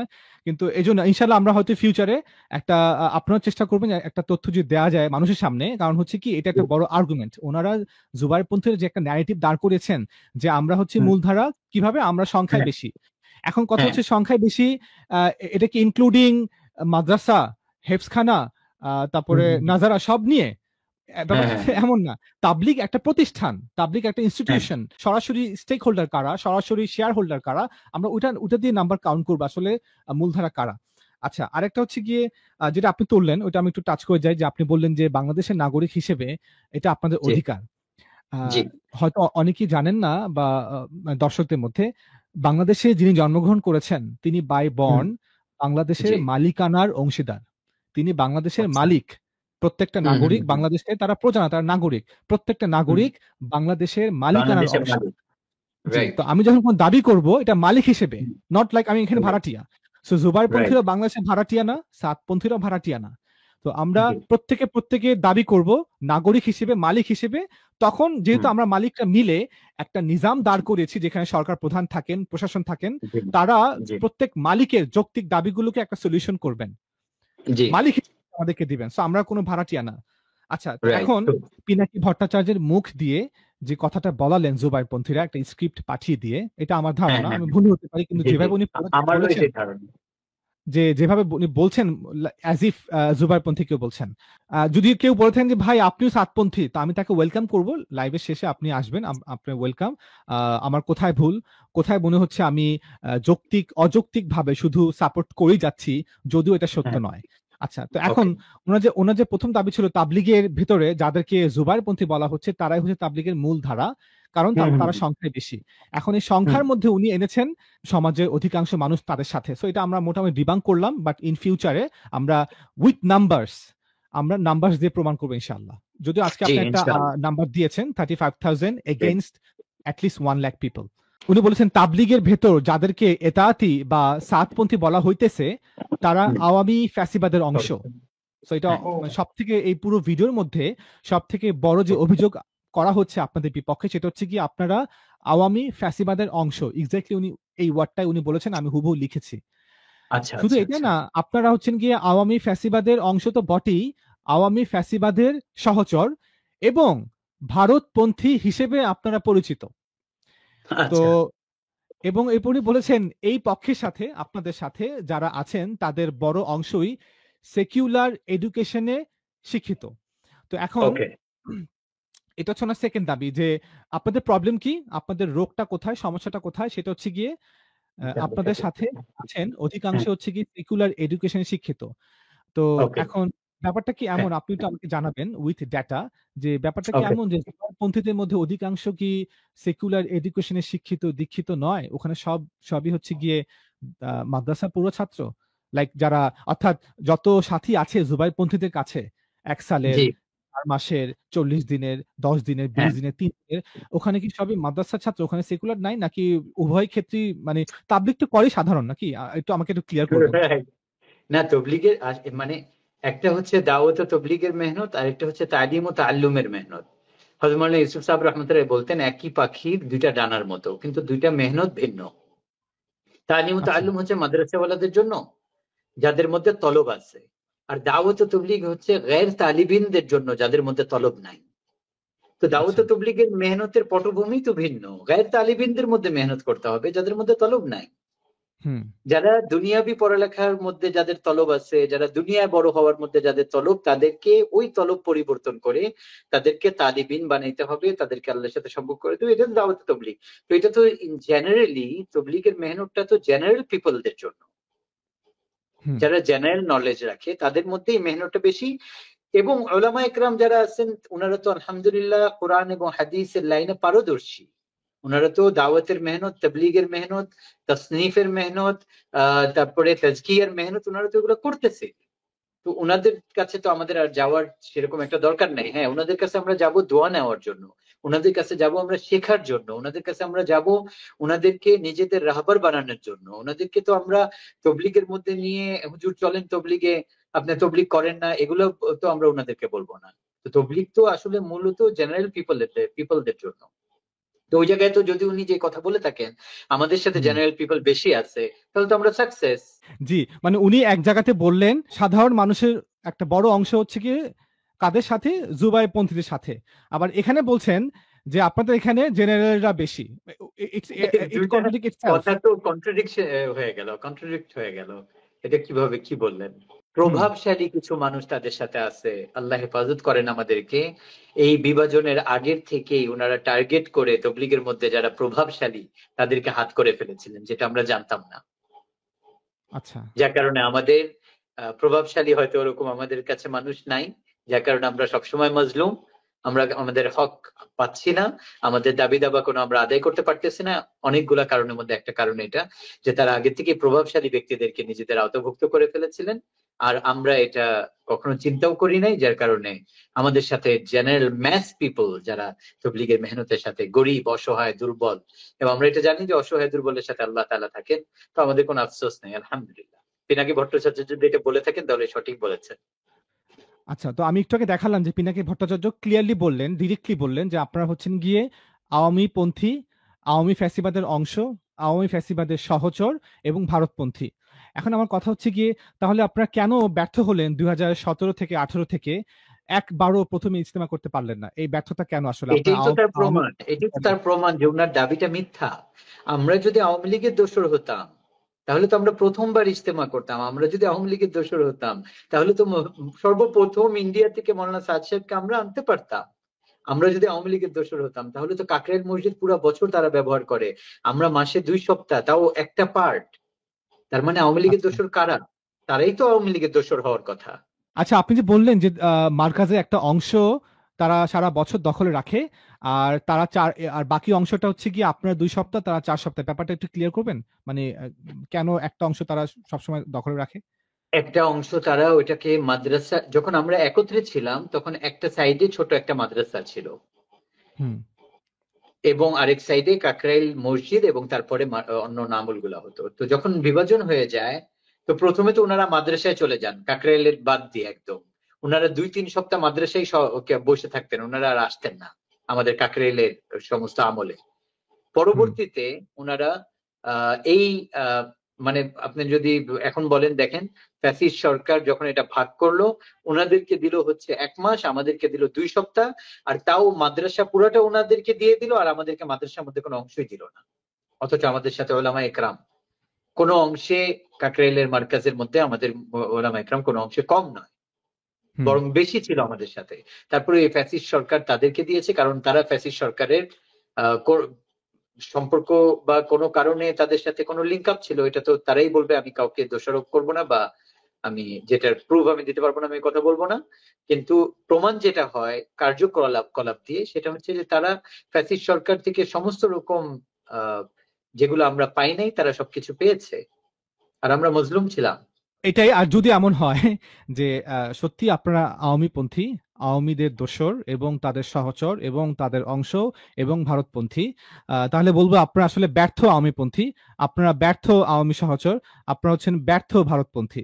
মানে আপনারা আপনাদের শক্তি ক্ষমতা পাওয়ার যখন এই সবকিছুকে ব্যবহার করে বেনিফিট হওয়া দরকার ছিল, আপনারা সেটা করতে পারেননি। এটাই হচ্ছে গিয়ে অ্যাকর্ডিং টু পিনাকি ভট্টাচার্য, তার আর্গুমেন্টের এন্ড রেজাল্ট এটাই।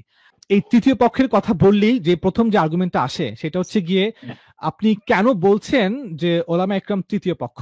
তারা তো আলেম, তারা তো সব জায়গাতেই ধর্মের বিষয়ে তারাই হচ্ছেন গিয়ে রাজা, তারাই প্রশাসন, তারা যা বলবেন তাই হবে।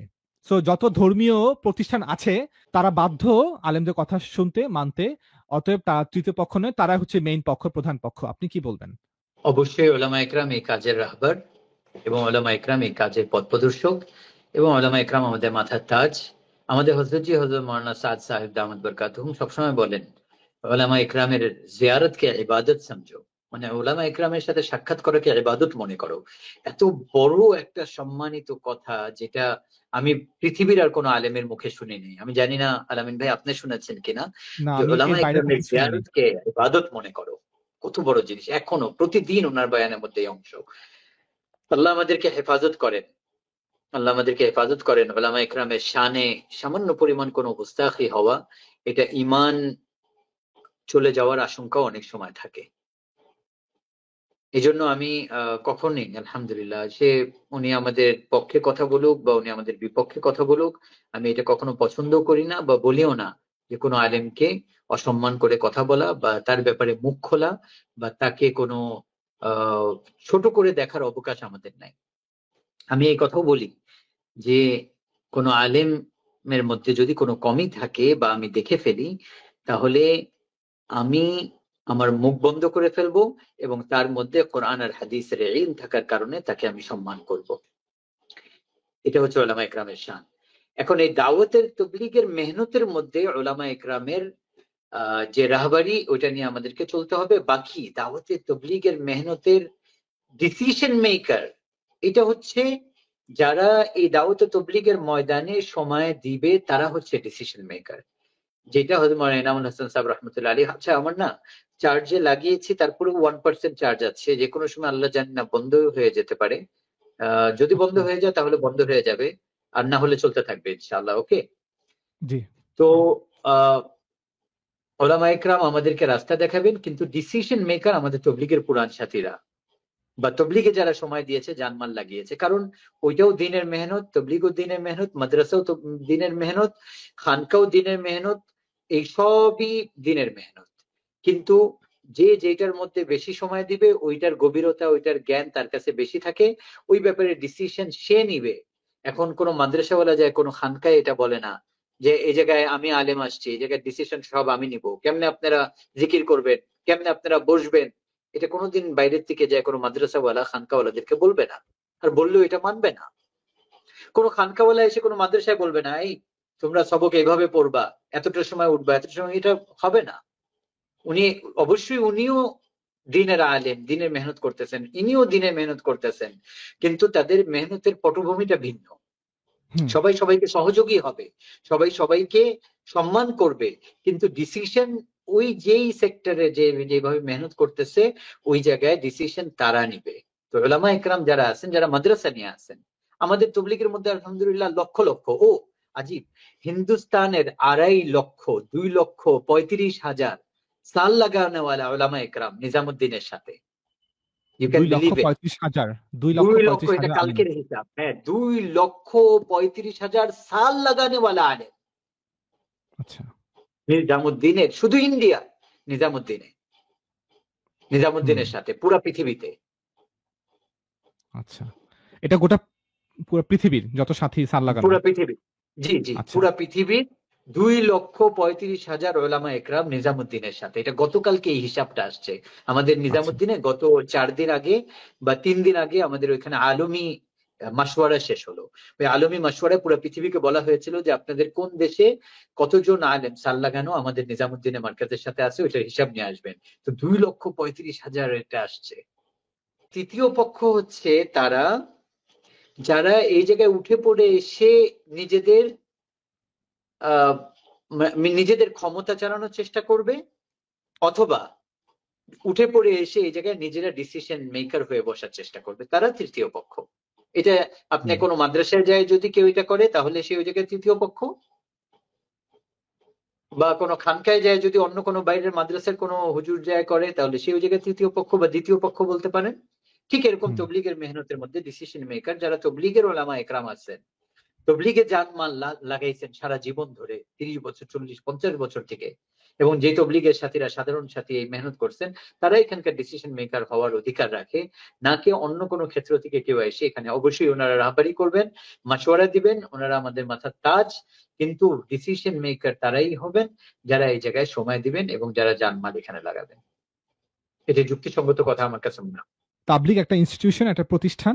এখানে রাইট, প্রতিষ্ঠানের ডিরেক্ট স্টেক হোল্ডাররা ডিসিশন নিবে কি হবে কি জি হবে না। জি, বাহির যারা আছেন, যারা এক্সপার্ট, যারা জ্ঞানী, তারা পরামর্শ দিবেন, কিন্তু সেই পরামর্শ রাইট। চাপিয়ে দেওয়ার ক্ষমতা তো এটা ইট ডাজন্ট মেক এনি সেন্স। যদি না, কেউ এটা আমাকে তো বলে হয় না। যে হ্যাঁ, হুম, আমি অনেক বড় ফিলোসোফার, অতএব আমি হুম, অধিকার রাখি বাংলাদেশের প্রত্যেক নাগরিককে জোর করে আমার ফিলোসফিটাকে মানানোর জন্য, because I right. Understand more than anyone. এটা তো it doesn't make any sense. Okay, না রে, যদি এটা মানুষ হতেই পারে না। আপনাকে মানে as a philosopher, hmm. As a জ্ঞানী ব্যক্তি স্বীকার করে আপনার কথাকে, দেন ইটস ওকে, কিন্তু আপনি আপনার কথাকে চাপাতে পারেন না। ও, আহ, ইর্তিজা হাসান, হ্যাঁ।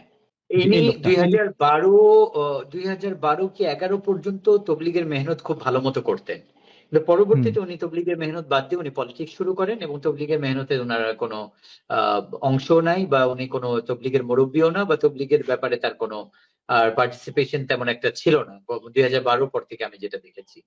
সো আচ্ছা। তার আগে হ্যাঁ, তার আগে উনি ভালো তবলিগের সাথে ছিলেন। পরবর্তী উনি পলিটিক্যাল লাইনে চলে যান, ওটা ওনার ব্যক্তিগত জিনিস, ওনার ব্যক্তিগত পছন্দ। এই ব্যাপারে আমরা কখনো তাকে কিছু বলিও নেই। তবলিগ তো আপনি জানেন, কাউকে কখনো হুম। জোর করে কিছু বলেও না বা করায়ও না, এতটুকুই। ওকে, বাট তিনি আপনাদের কোনো নীতি নির্ধারণী পর্যায়ে নেই? না না না না না না, একদম সাধারণ সাথী। জাস্ট কোন এলাকারও কোনো মানে কোনো গ্রামের কোনো ইউনিয়নেরও তবলিগের কোনো সে মুরব্বী নয়। জিম্মাদার না? আচ্ছা, আচ্ছা, আচ্ছা। না। অনন্ত জলিল। তিনিও আপনাদের নেতা, হ্যাঁ? এখন তিনি কোন পদমর্যাদায় আছেন? না না, অনন্ত জলিল আমাদের নেতা নয়। অনন্ত জলিল হচ্ছে, উনি তো আপনারা জানেন, একজন film actor, producer, director. So আমি ওনার উপর তবলিগের মেহনতের মাধ্যমে ওনার সাথে এবং পরিচয় এবং তার পরবর্তীতে একটা বন্ধুত্ব সম্পর্ক, ওইভাবে আমি ওনাকে চেষ্টা করেছি অনেক জায়গায় এরকম তবলিগে নিয়ে যাওয়ার জন্য, এবং তবলিগে আমাদের সাথে রেগুলার সময়ও লাগিয়েছেন। এটা ছবিটা যেটা, এটা ওনার কোনো এক এলাকার ওয়াজ মাহফিল, নিজের এলাকার। সো ওই জায়গায় উনি আচ্ছা। আমাকে দাওয়াত দিয়ে নিয়ে গিয়েছিলেন। এতটুকু, কোনো তবলিগের মঞ্চে উনি কখনো বয়ান করেন নাই। হ্যাঁ, 3 দিনের জামাতের মধ্যে অল্প কিছু কথা বলেছেন, এরকম, এতটুকুই। তো উনি তবলিগের কোনো মুরব্বী নয়। মাওলানা আবু রেজা নাদভি, উনি আপনাদের নেতা, উনি কোন পর্যায়ের নেতা? আপনি চিনেন ওনাকে? না, আমি ওনাকে সেরকম একটা না, আমাদের কোনো মুরব্বী নয়, মাফ করবেন। আবু রেজা নদভী, আচ্ছা উনি কি চিটাগং বা কক্সবাজারের ওইদিকের কোনো এমপি? একজন হ্যাঁ। লিখেছেন এমপি চিটাগাং। ও, ওই যে ওনার তো আমাদের সাথে কোনো সম্পর্ক নাই। উনি হেফাজতে ইসলামের সাথে খুব ভালো সম্পর্ক ছিল, এবং হাটহাজারী মাদ্রাসার সাথে ওনার খুব ভালো সম্পর্ক ছিল, আমি যেটা জানি। এবং ওনাদের সাথে আমি সাতকানিয়া অনেক এমপি। ওনার ভিডিও ছবি দেখেছি। গত পরশু আসলে কি হয়েছিল? সেটা হচ্ছে যে আমাদের ওই যে বললাম 5 দিনের জোরটা যেহেতু ওনারা করেছেন, তো এটা আমাদেরও প্রাপ্য যে আমরা ওই জায়গায় 5 দিনের জোর করব। কিন্তু ওনারা জোবায়েরপন্থীরা বলতে লাগলেন, না, 5 দিনের জোর আপনাদেরকে আমরা মাঠে করতে দিব না। হুম। তো আমরা সরকারের কাছে, সরকারের সমস্ত প্রতিনিধি যারা আছে ওনাদের কাছে আমরা গেলাম, এবং আমাদের সাথীরাও ওনাদের কাছে গেল। 17টা চিঠি আদান প্রদান সরকারি পর্যায়ে আমরা করেছি যে আমরা 5 দিনের জোর আমাদের আসতেছে, আমাদেরকে মাঠ বুঝিয়ে দেন, আমাদের মাঠকে তৈরি করতে হবে। হুম। কিন্তু সরকার কোনোভাবেই এদিকে ভ্রুক্ষেপ করলেন না। এমনকি আমাদের জোরের আর একদিন বাকি থাকলো, 20 তারিখ থেকে হুম। জোর, মানে 19 তারিখ বিকাল থেকে জোর, বৃহস্পতিবার আসর থেকে জোর শুরু। হুম। 18 তারিখ হয়ে গেল, আমাদেরকে মাঠ বুঝিয়ে দিচ্ছেন না। মাঠের মধ্যে মাত্র যেটা আমাদের হিসাব, আমরা ভিতরে লোক পাঠিয়ে পাঠিয়ে জানতে পারছিলাম, সেটা হচ্ছে যে 2 থেকে 3-4 হাজার মানুষ আছে ভিতরে। আমরা সরকারকে 18 তারিখে বারবার চাপ দিলাম, 18 তারিখ না, 17 তারিখে, ভিতরে অল্প কিছু মানুষ, ওনাদেরকে বের করে দেন, আমাদের পুরো বাংলাদেশ থেকে মানুষ আসতেছে। সরকার আমাদেরকে এতদিন, 2 মাস আগের থেকে আমরা বলতেছি, ওনারা আমাদেরকে সামান্য পরিমাণ কোঅর্ডিনেট করেন নাই। ওনারা হুম। আমাদেরকে অন্য জায়গায় করো, এখানে করো না, বা এখানে করতে হবে, এটা সেটা কিছুই বললেন না। বরং জোবায়েরপন্থীরা আমাদেরকে বলতে লাগলো এখানে তারা আমাদেরকে করতে দিবে না, দিবে না, দিবে না। একদম শেষে এই জোরের 18 তারিখের কয়েকদিন আগে, মনে হয় 15 তারিখ, 15 তারিখে আহ গাজীপুরে যারা সরকারি প্রতিনিধি আছে ওনাদের কাছে আমরা একটা জামাত পাঠাইলাম যে ওনাদের সাথে যে একটু কথা বলে আসেন।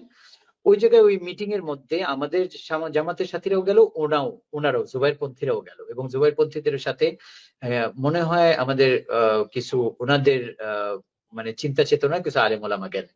ওই জায়গায় যাওয়ার পরে ওই জায়গায় আমি যতটুকু শুনেছি, আমি ছিলাম না, আমি আসলে জানি না কি হয়েছে, এতটুকু শুনেছি যে ওইখানে ওনাদেরকে খুব ভালোভাবে তিরস্কার করা হয়েছে, যে কেন আচ্ছা। আপনারা জুলুম অত্যাচার করতেছেন। ওই জায়গায় মনে হয় খোদাবক্স সাহেব আর গাজীপুরের কমিশনার ছিলেন, যতটুকু আমি, ওনারা দুজন নাকি ওনাদেরকে তিরস্কার করেছেন। ওনারা এটা মানতে রাজি ছিলেন না যে আপনারা মাঠ কেন দখল করে রেখেছেন এত অল্প সংখ্যক মানুষ দিয়ে, মাঠ ছেড়ে দেন। তো যখন এরকম হয় এবং ওনারা তিরস্কৃত হয়ে ওখান থেকে বের হন, এবং আমাদের সাথীরাও যখন ওখান থেকে বের হয়, ওনারা ওনাদের মাদ্রাসার ছাত্র এবং কিছু তবলিগপন্থী, ওই জুবায়েরপন্থী তবলিগওয়ালারা ওই গাড়ির উপর বেদম প্রহার এবং বাঁশ দিয়ে, ইট দিয়ে পুরো গাড়িকে তছনছ করে, ওই ভিতরের মানুষদেরকে লাঠি দিয়ে এবং বিভিন্ন অস্ত্রপাতি দিয়ে তাদেরকে মানে একদম রক্তাক্ত করে ওখান থেকে কোনোভাবে ওই গাড়ি ওখান থেকে পালিয়ে আসে। হুম, ওটা ভিডিও অনেক ভাইরাল ছিল। এই ভিডিও এটা ভাইরাল হয়েছে। এবং আল্লাহ মাফ করুক, যখনই ওনারা দেখেন জুবায়েরপন্থীরা কোনো কিছু আলাপে ওনারা করতে পারতেছেন না, আসলে ওনারা ইনসাফের উপর নাই। সরকারি কোনো প্রতিনিধি যদি চায় যে এটাকে ইনসাফের উপর আসবে, ওনারা যদি না পারেন ওই জায়গায় কথায়, তখন ওনারা রাস্তায় নেমে হট্টগোল করেন, মিছিল মিটিং এবং গলা জোরবাজি করে এই জিনিসগুলোকে আদায় করতে চান। এই একই জিনিস ওনারা করেছিলেন 5 নভেম্বর, যে মহাসভা ওনারা করলেন।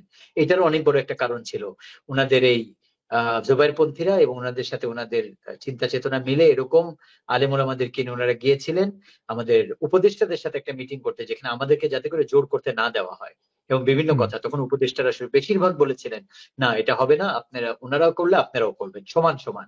যখন দেখছে যে ওই জায়গায় তারা এটা বুঝাতে পারে নাই, তো ওনারা একটা শোডাউন করলেন নভেম্বরের 5 তারিখে।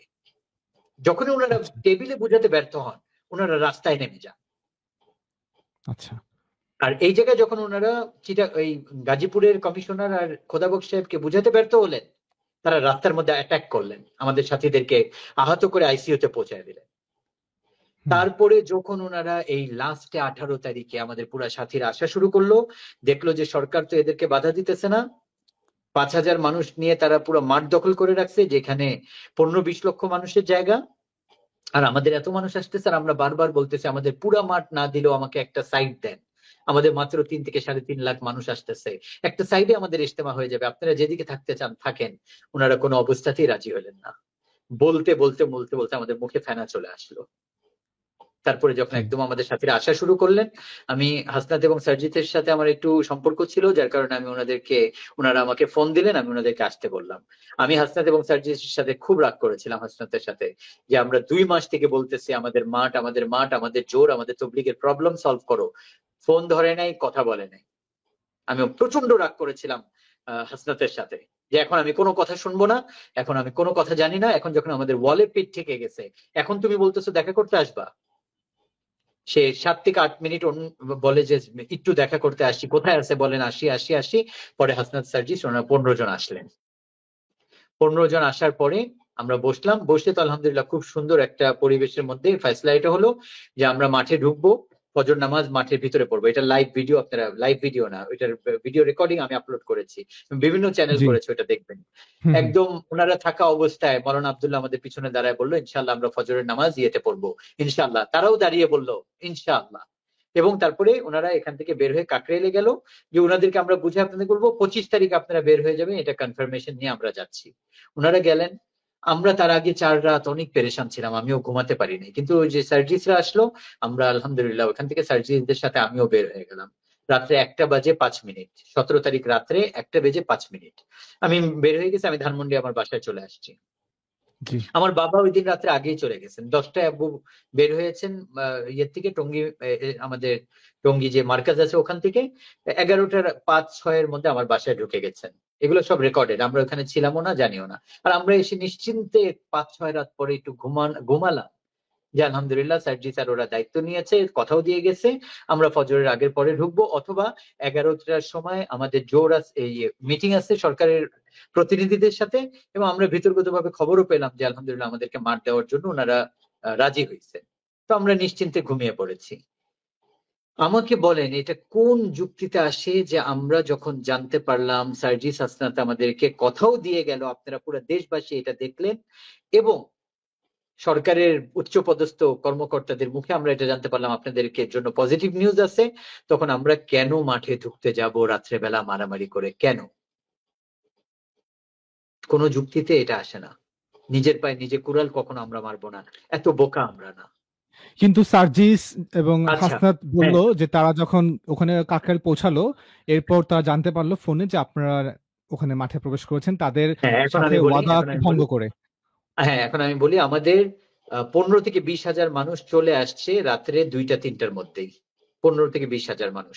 আমাদের মার্কাজের মধ্যে 5 থেকে 6,000 জায়গা হয়, বাকিরা সবাই রাস্তার চারোদিকে পাশে পাশে পাশে বিছনা করে শুয়েছিল।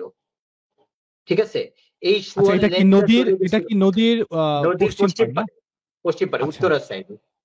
আচ্ছা, তো ওইখান থেকে একদম শোয়ার যে কাতার, এটা চলে গেল আপনার আইইউবিএটি ইউনিভার্সিটি পার করে একদম ওই ব্রিজের গোড়া পর্যন্ত, কামারপাড়া ব্রিজ। কামারপাড়া ব্রিজের গোড়া পর্যন্ত। এটা কিন্তু যখন আমি 1:05 বের হয়েছি মার্কাজ থেকে, সার্জিসরাও বের হয়েছে, ওই সময় আমি বের হয়েছি, ওই সময় আমি দেখেছি যে মার্কাজ ভরে ডান দিকে বাম দিকে লোকরা বসে আছে। কিন্তু পরবর্তীতে ইনারা টায়ার্ড হয়ে শোয়ার কারণে মনে হয় একদম কামারপাড়া ব্রিজ পর্যন্ত চলে গেছে, যেটা আমাদের এখান থেকে কামারপাড়া ব্রিজ মনে হয় আধা কিলোমিটার হবে।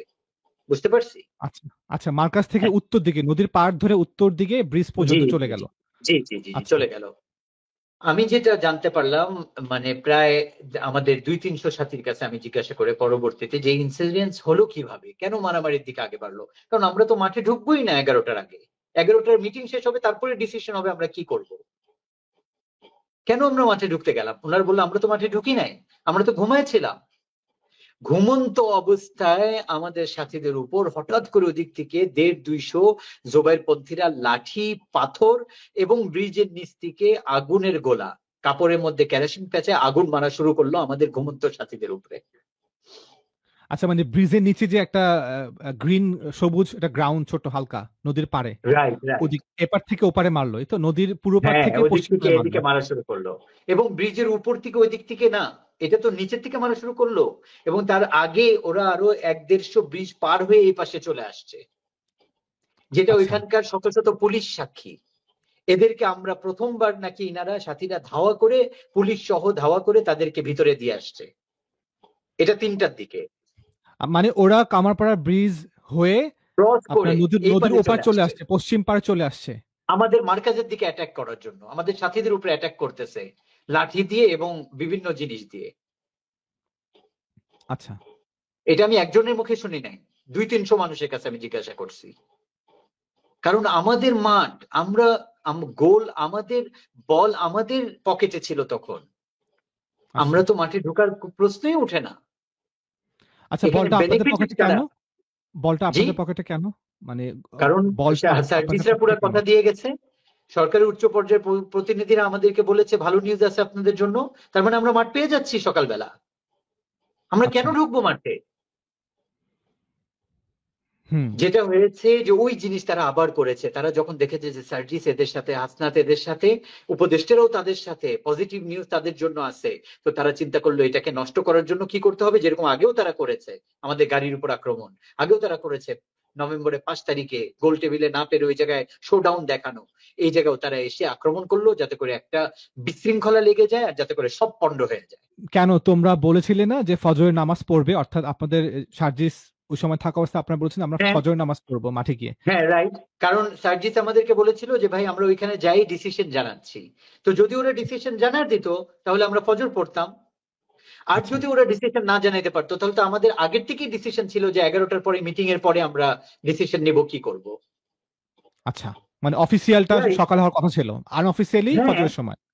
আচ্ছা, দুইটা দুইটা ডিসিশন আসতে পারতো, একটা আসতে পারতো ম্যাক্সিমাম 2-3 ঘন্টার মধ্যে ফজরের আগে, সার্জিসের হুম, তো একটা বের হয়ে গেছে, তো আচ্ছা, আগে জেনে যেতাম তাহলে আমরা ফজর পড়তাম।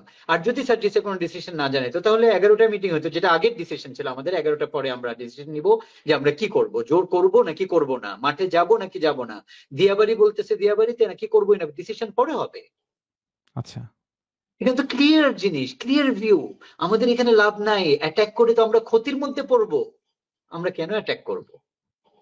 এত বোকা না তো। ওরা এসে যখন অ্যাটাক করলো আমাদের উপরে, আমাদের সাথীরা বিশৃঙ্খলা হয়ে গেল, পুরা আল্লাহু আকবার তাকবীর দিয়ে সব একদিকে দৌড়ানো শুরু করলো। তারপরে তারা দৌড়াতে দৌড়াতে একদম ব্রিজের ওই পারে ওদেরকে ধাওয়া করে ওই পারে চলে গেছে, এবং তারপরে তো যেটা হয় যে মব যখন আগে বাড়ে তখন এটাকে কে থামাবে?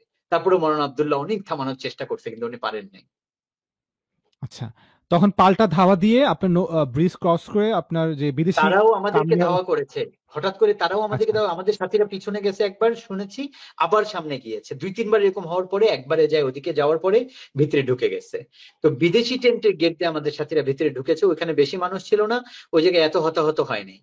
কিন্তু আমাদের আচ্ছা, অল্প কিছু সাথী, 200-300 সাথী, তারা এদের আরো কিছু সাথীদেরকে ওই বিদেশি টেন্টের থেকে ধাওয়া করে তারা চলে গেছে টিন শেডের ওইদিকে, যেটা হচ্ছে একদম মুন্নু সিরামিকের গেটের ওই সাইডে, যেটা স্টেশন রোডের কাছাকাছি টিন শেড, যেটা তাদের পানির একটা ট্যাঙ্কি, মার্কার। পানির ট্যাঙ্কির কাছে যে রায় পানি মসজিদটা। ট্যাঙ্কি পড়ে 200-300 সাথী আচ্ছা, ওখানে যাওয়ার পরে তারা যখন টিন শেডে ঢুকে ওইখানে দেখে যে 2-3 হাজার মানুষ, তারা তো একদম পুরা ট্র্যাপে পড়ে গেছে, ওই জায়গায় এই সমস্ত খুনগুলা হয়েছে। আচ্ছা। এই যে যে ৩-৪ জন মারা গেলেন সেটা জি, ওখানে ঘটেছে। এটা জি, বিদেশি ওখানে টেন্টের এখানে ঘটেছে। যে গেট ওখানে হয়নি। না, না, এখানে ঘটে নাই, এখানে ঘটে নাই, এগুলো সব ওই টিন শেডে ঘটেছে যেখানে তাদের 3-4 হাজার মানুষ ছিল।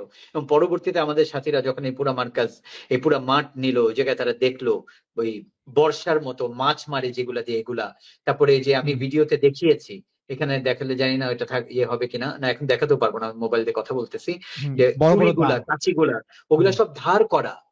এগুলা হুম, দিয়ে যদি আপনি কোরবানির জন্য করেন, আপনারা বলেন, তাহলে কোরবানি তো আরো 8 মাস 9 মাস আগে শেষ হয়েছে, এতদিন তো এটা জং পড়ে যাওয়ার কথা, এগুলো সব চকচক করতেছে, ধার করতেছে, ধার করা, এগুলা 2-3 বস্তা ওখানে রাখা, তারপরে এখন ওরা গুলটি বলছে, বানানো। হ্যাঁ, এখন ওরা বলছে এই যে মার্বেল এবং গুলাইল, গুলটি, তারপর এই যে রান্দা যেগুলো, এগুলো নাকি আপনারা নিয়ে গিয়েছেন এবং তারপর ভিডিও করে দেখাচ্ছেন যে এগুলো আসলে ওদের। কিন্তু আসলে এগুলো আপনারা নিয়ে না গিয়েছেন। না, এগুলা তো আমাদের সময় যখন আমরা ঢুকেছি আমাদের পিছনে ওখানে পুলিশ আর্মি তারাও তো ছিল, তারা তো নিজেরা ওইগুলা নিয়েছে, তারা নিজেরা ওইগুলা সংরক্ষণ করেছে, আমরা কোত্থেকে করব? এত বড় মিথ্যা কথা কিভাবে বলে? আমাদের সাথীরা তো বিছনা আর মানে যা আছে এগুলা নিয়ে কুল পায় না, আমাদের সাথীরা এগুলো কোত্থেকে নিবে? এগুলো কোনো প্রমাণ দেখাক তারা আমাদের সাথীরা নিছে? এগুলো তো ভিতর থেকে ওইখান থেকে বের হয়েছে। আচ্ছা, আপনার যে কথা সেটার সামারি হচ্ছে গিয়ে আপনারা নদীর পশ্চিম পাড়ে ছিলেন, মার্কাজের জি কাছে। লোক আস্তে জি আস্তে বাড়লো। এটা উত্তর জি দক্ষিণে ছড়িয়ে পড়লো। নদীর পশ্চিম পাড়ে জি উত্তর দক্ষিণ ছড়িয়ে পড়লো। এভাবে উত্তরে যেতে জি যেতে কামারপাড়া ব্রিজ পর্যন্ত পৌঁছালো। জি জি তখন অপর পক্ষ জুবাইরপন্থীরা বিদেশি টেন্টের গেট দিয়ে অথবা পানির ট্যাঙ্কের ওখান থেকে টিন শেডের মসজিদ থেকে লোকজন কিছু এসে ব্রিজ ক্রস করে আপনাদের এখানে পাল্টা মানে ধাওয়া জি করে, জি হামলা ধাওয়া করে, এবং করে। তখন আপনারা জি একটা উত্তপ্ত অবস্থায় আপনারা পাল্টা ধাওয়া করেন। এভাবে ধাওয়া পাল্টা ধাওয়া চলে। জি যেহেতু আপনার সংখ্যায় বেশি, আপনারা ধাওয়া দিয়ে ওদেরকে পেছন দিকে নিয়ে যান, অর্থাৎ মাঠের রাইট। উত্তর দিকে যে রাস্তাটা সেটা দিয়ে আপনারা পূর্ব জি দিকে জি চলে জি যান ধাওয়া করতে করতে। জি জি একদল জি প্রবেশ করে বিদেশি টেন্টের গেট দিয়ে, আরেক দল জি ওদেরকে ধাওয়া করতে করতে পানির ট্যাঙ্কির কাছে যে গেট ওটা দিয়ে আপনার টিন শেড মসজিদের পাশে যে গেট সেখান দিয়ে প্রবেশ করেন। জি জি আর জি যত জি মানুষ মারা গেছে ৩-৪ না জন, না, আহত বেশি। তিন শেডের মসজিদে গেট দিয়ে আমরা প্রবেশ করি না। আমরা এদিক দিয়ে বিদেশি টেন্টের মধ্যে আমাদের সাথীরা ঢুকে পড়ে, যতটুকু আমি জেনেছি সাথীদের কাছ থেকে। আচ্ছা। আর বাকিরা ধাওয়া করে আরো ওই পূর্ব দিকে বিদেশি চলে গেল। টেন্টের ভিতর দিয়ে তাদেরকে ধাওয়া করে, ওই বিদেশি টেন্টের ভিতর দিয়ে মাঠের মধ্যে দিয়ে তাদেরকে ধাওয়া করে একদম টিন শেডের দিকে নিয়ে যায়। আচ্ছা, রাস্তা দিয়ে না, ভিতর দিয়ে, মাঠের আমি ভিতর ঠিক দিয়ে। জানি না রাস্তা দিয়ে নিয়েছে না আচ্ছা। এদিক দিয়ে নিয়েছে, দুই দিক দিয়ে হতে পারে, এটা আমার ক্লিয়ার কিন্তু জানা নেই। যে লোকজন মারা গেল ৩-৪ জন বা বেশি আহত, সেটা হচ্ছে কি ওই টিন শেড মসজিদের টিন ওখানে শেডের আশপাশে। ভিতরে যেখানে তাদের ভারী একটা মজমা ছিল, যেখানে যায় আমাদের সাথীরা ট্র্যাপে পড়ে যায় এবং ওই জায়গায় খুন খারাপিগুলো হয়। আমাদের সাথে মারা গিয়েছে আমার জানা মতে এই পর্যন্ত দুইজন। বেলাল সাহেব, যেটা তারা দাবি করে তাদের না, তার ছেলে আমাদের সাথে সাল লাগিয়েছে, লাগাচ্ছে এখনো, এবং বাবা ছেলে একসাথেই ছিলেন এই ময়দানের মধ্যে, আসছিলেন ওইখানে। ওই ছেলে তো নিজে ভিডিও ফুটেজ দিয়েছেন কালবেলার বা কোন চ্যানেলে জানি দেখলাম, ওনার ছেলে বলতেছেন যে আমরা সাদ সাহেবের মানে নিজামুদ্দিনের আন্ডারে মেহনত করি, আমার বাবাও মেহনত করতেন একদম, সেই ছোটবেলা থেকে আমার বাবা এসএসসি পাস করার পরে থেকে নিজামুদ্দিনের সাথে মেহনতে এখনো ছিলেন। তো আমাদের সাথীকে তারা মেরে, তারা বলতেছে এই সাথী নাকি তাদের। কত বড় মিথ্যুক একজন আলেম, এত বড় বড় আলেম বলে ওনাদের সাথে আছে, এত বড় মিথ্যা কথা কিভাবে বলতে পারে? এবং ওই ওই মার্ডার আসামি আমাদেরকে বানাইছেন, আমাদের ব্যাপারে আচ্ছা। মার্ডার কেস করছেন, অথচ হুম। আমাদের আর সাথে। আমি আজকে ওই ছেলের সাথে কথা বলছি, জুবাইরপন্থী ভাইদেরকে এবং যারা ওনাদের সাথে ওলামা একরাম আছেন, আল্লাহর ওয়াস্তে আমি আপনাদেরকে বলবো এই ঝগড়া এখানে বন্ধ করেন। এটা ইচ্ছাকৃত ভাবে হয় নাই, ইচ্ছাকৃত ভাবে এটা করলে আমরা আমরা তো সব হারিয়ে ফেললাম, আমরা তো কিছু পেলাম না, আমরা কেন এত বড় ভুল করব? আমরা তো গেইনার ছিলাম এখানে, এখন তো আমরা ডিফল্টার হয়ে গেছি, আমাদের এটা তো করার কোনো যুক্তি নাই, এটা আমরা করি নাই। আল্লাহর ওয়াস্তে আপনারা বুঝার চেষ্টা করেন, মিথ্যা কথা ছড়াবেন না, মিথ্যা কথা বলবেন না। এখন আমাদের ঘরে ঘরে যায় আমাদের সাথীদেরকে আলেম ওলামাদের পক্ষ থেকে ছাত্ররা ঘর বাড়ি ভাঙতেছে। মাওলানা জিয়া বিন কাসেম সাহেবের গতকালকে মাদ্রাসায় অ্যাটাক করছে, মুয়াজ বিন নূরের মাদ্রাসায় যায় তার আগের দিন অ্যাটাক করে মাদ্রাসা সবকিছু তছনছ করছে, মুয়াজ বিন নূরকে অ্যারেস্ট করা হয়েছে। আমাদের বিভিন্ন ঘরের সামনে এসে, বাড়ির সামনে এসে কুকুর, বিভিন্ন ধরনের জানোয়ারের নাম নিয়ে, আমি তো গালিও দিতে পারবো না, এগুলা জানোয়ারের নাম নিয়ে বাড়ি ঘরের সামনে এসে, মা বোনরা ভিতরে আছে, বৃদ্ধ মা আছে, দাদি আছে, তাদের তারা হার্ট অ্যাটাক করতে পারে, ওই জায়গায় অসভ্য ভাষায় গালিগালাজ করতেছে। ও আলেম ওলামা এনারা, কোন আলেম কোনোদিন কাউকে আচ্ছা, গালি দিতে পারে? সে আলেম? আলেম কাকে বলে অবশ্যই। কোরআনের ভাষায়? যে আল্লাহকে ভয় করে সে আলেম? যে আল্লাহকে ভয় করে সে কোনোদিন কোনো মানুষকে মা বাবার নাম নিয়ে গালি দিতে পারে? কোনো জানোয়ারের নাম নিয়ে গালি দিতে পারে? কারো বাসার সামনে এসে, রেসিডেন্সিয়াল এরিয়ার মধ্যে ঢুকে? আজকে জুমার হুম। পরে বিভিন্ন জায়গায় আমাদের সাথীদের বাসার সামনে, আমার নিজের বাসার সামনে ধানমন্ডিতে, এই জায়গায় এসে নাকি তারা অকথ্য ভাষায় গালিগালাজ করে মাইক লাগায়, যেখানে হাজার হাজার লাখ লাখ মানুষ, যেটা জীবনও কোনোদিন ধানমন্ডিতে হয়নি, ওনারা আজকে এই কাজ করেছেন। এখানে মহিলা আছে, বাচ্চা আছে, অসুস্থ মানুষ আছে, হার্টের রুগী আছে। এটা কোনো আলেম আচ্ছা। করতে পারে? ওনারা নিজেদেরকে আলেম দাবি করেন? আমাকে একটু উত্তর আচ্ছা। দিবেন আপনারা আলেম ওলামা যারা শুনতেছেন, আপনারা কিভাবে এরকম কাজ করতে পারেন, এরকম গর্হিত কাজ?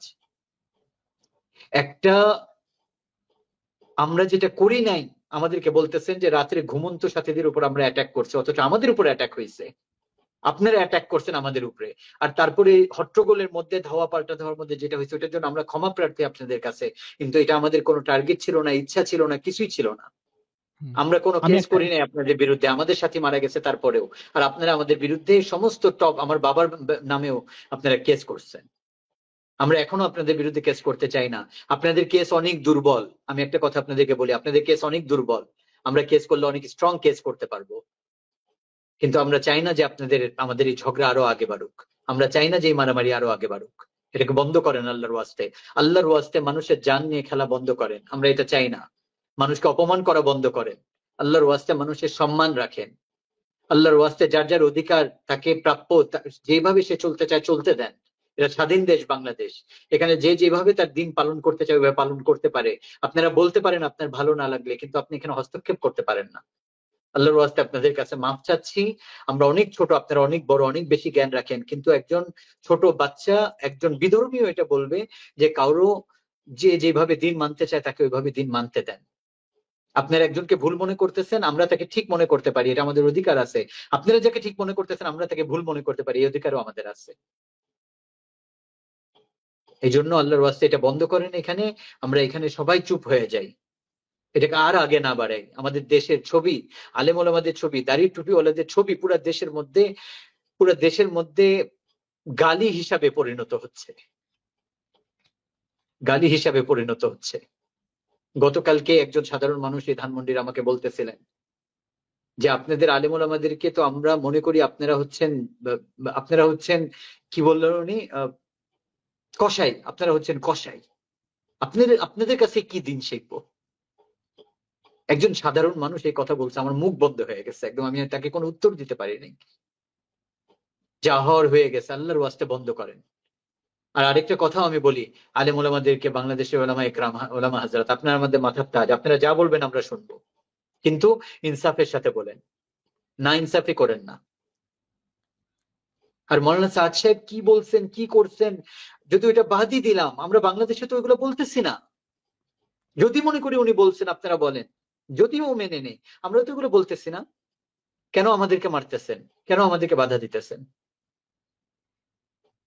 আমাদের বয়ানাত নিয়ে আপনাদের কোনো সমস্যা? তাহলে ওইটা বলেন। মৌলানা সাদ সাহেব ইন্ডিয়ার একজন মানুষ, উনি ওই জায়গায় কি বলছেন, কি করছেন, ওইটার জন্য আমরা মার খাবো, আমাদেরকে মার দিবেন আপনারা? উনি ইন্ডিয়াতে, ওনাকে আমরা মানতে পারি, এটা আমাদের অধিকার, এটা আমরা ওনাকে ভালোবাসি। যার যার ভালোবাসা তার তার কাছে। এটাকে আর আগে না বাড়ে, এটাকে শেষ করে দেন। আমরা কেস করতে চাই না, কারণ আপনারা কেস করছেন। আমাদেরকে সমস্ত বাংলাদেশের বড় বড় লয়াররা ফোন দিছে, আপনারা কেস করেন, আর না হলে আপনারা এই জায়গায় স্ট্যান্ড আপনাদের দুর্বল হয়ে যাবে। আমরা বলছি না, আমরা কেস করতে চাই না। হয়তোবা ওনারা এই কেসকে উইথড্র করবেন, কিন্তু যদি তারপরও না হয় আমাদের বাধ্য হবো আমরা কেস করতে। আর আমাদের কেস আপনাদের থেকে হাজারো গুণ বেশি স্ট্রং হবে। এই জন্য বলতেছি আপনারা কেস উইথড্র করেন, সমঝোতায় আসেন, গোল টেবিলে বসি, সবকিছু সমাধান হইতে পারে। আল্লাহ রসুল ইহুদি খ্রিস্টানদের সাথে বসছেন, আপনারা আমাদের সাথে বসতে চান না। মুনাফিকদের সাথে আল্লাহ রসুল বসছেন, আপনারা আমাদের সাথে বসতে চান না। মানুষ কি সবক নিতেছে আমাদের কাছ থেকে, কি দেখতেছে আমাদের কাছ থেকে, কি শিখতেছে? এই জন্য আল্লাহর রাস্তা বন্ধ করে আপনারা বসেন, আমাদেরকে বলেন কি করতে হবে, আমরা করতে রাজি আছি। কিন্তু ইনসাফ করবেন আশা করি, ইনশাআল্লাহ। মাফ করবেন আনন্দ ভাই, আমি না না না, ইটস ওকে। মানে চিন্তা এখানে করলে অনেক অনেক কষ্ট ইমোশনাল, লাগে, অনেক কষ্ট লাগে।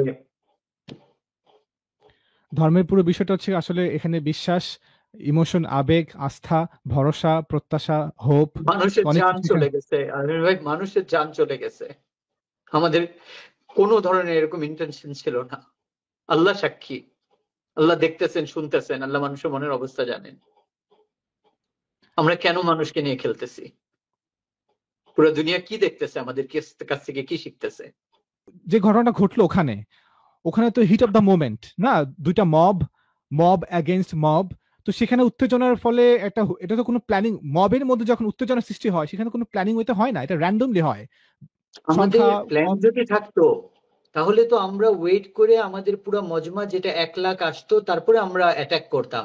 আর 1 লাখ মানুষ যখন অ্যাটাক করে তখন 5,000 মানুষের কি একজনেরও বাঁচার কথা? একজনেরও বাঁচার কথা নয়। তো আমাদের তো প্ল্যানই ছিল না এটা।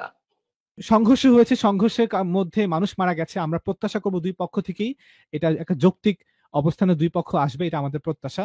আর অবশ্যই ইনশাআল্লাহ। আরেকটা বিষয় জি, হচ্ছে কি, দেখেন যদি এমন হয় যে আমি আর আমার 10 জন বন্ধু আমরা একটা কলা গাছকে মানতে চাই, এটা অধিকারটা আমাদের আছে। যেহেতু আমরা এই দেশের মালিক, মালিক হিসেবে আমরা যে কাউকে মানতে পারি, এই অধিকারটা আমাদের আছে। এখন যদি যারা সাদ সাহেবকে আমির মানেন তাদেরকে মানতে দেন, মানে এভাবে আমরা মানতে দিব না, মানলে তোমাদের থাকতে দিব না। এটা তো বাচ্চাদের মতো যে খেতে দিব না, পড়তে দিব না, বসতে দিব না, হাঁটতে দিব না। এটা কেমন কথা?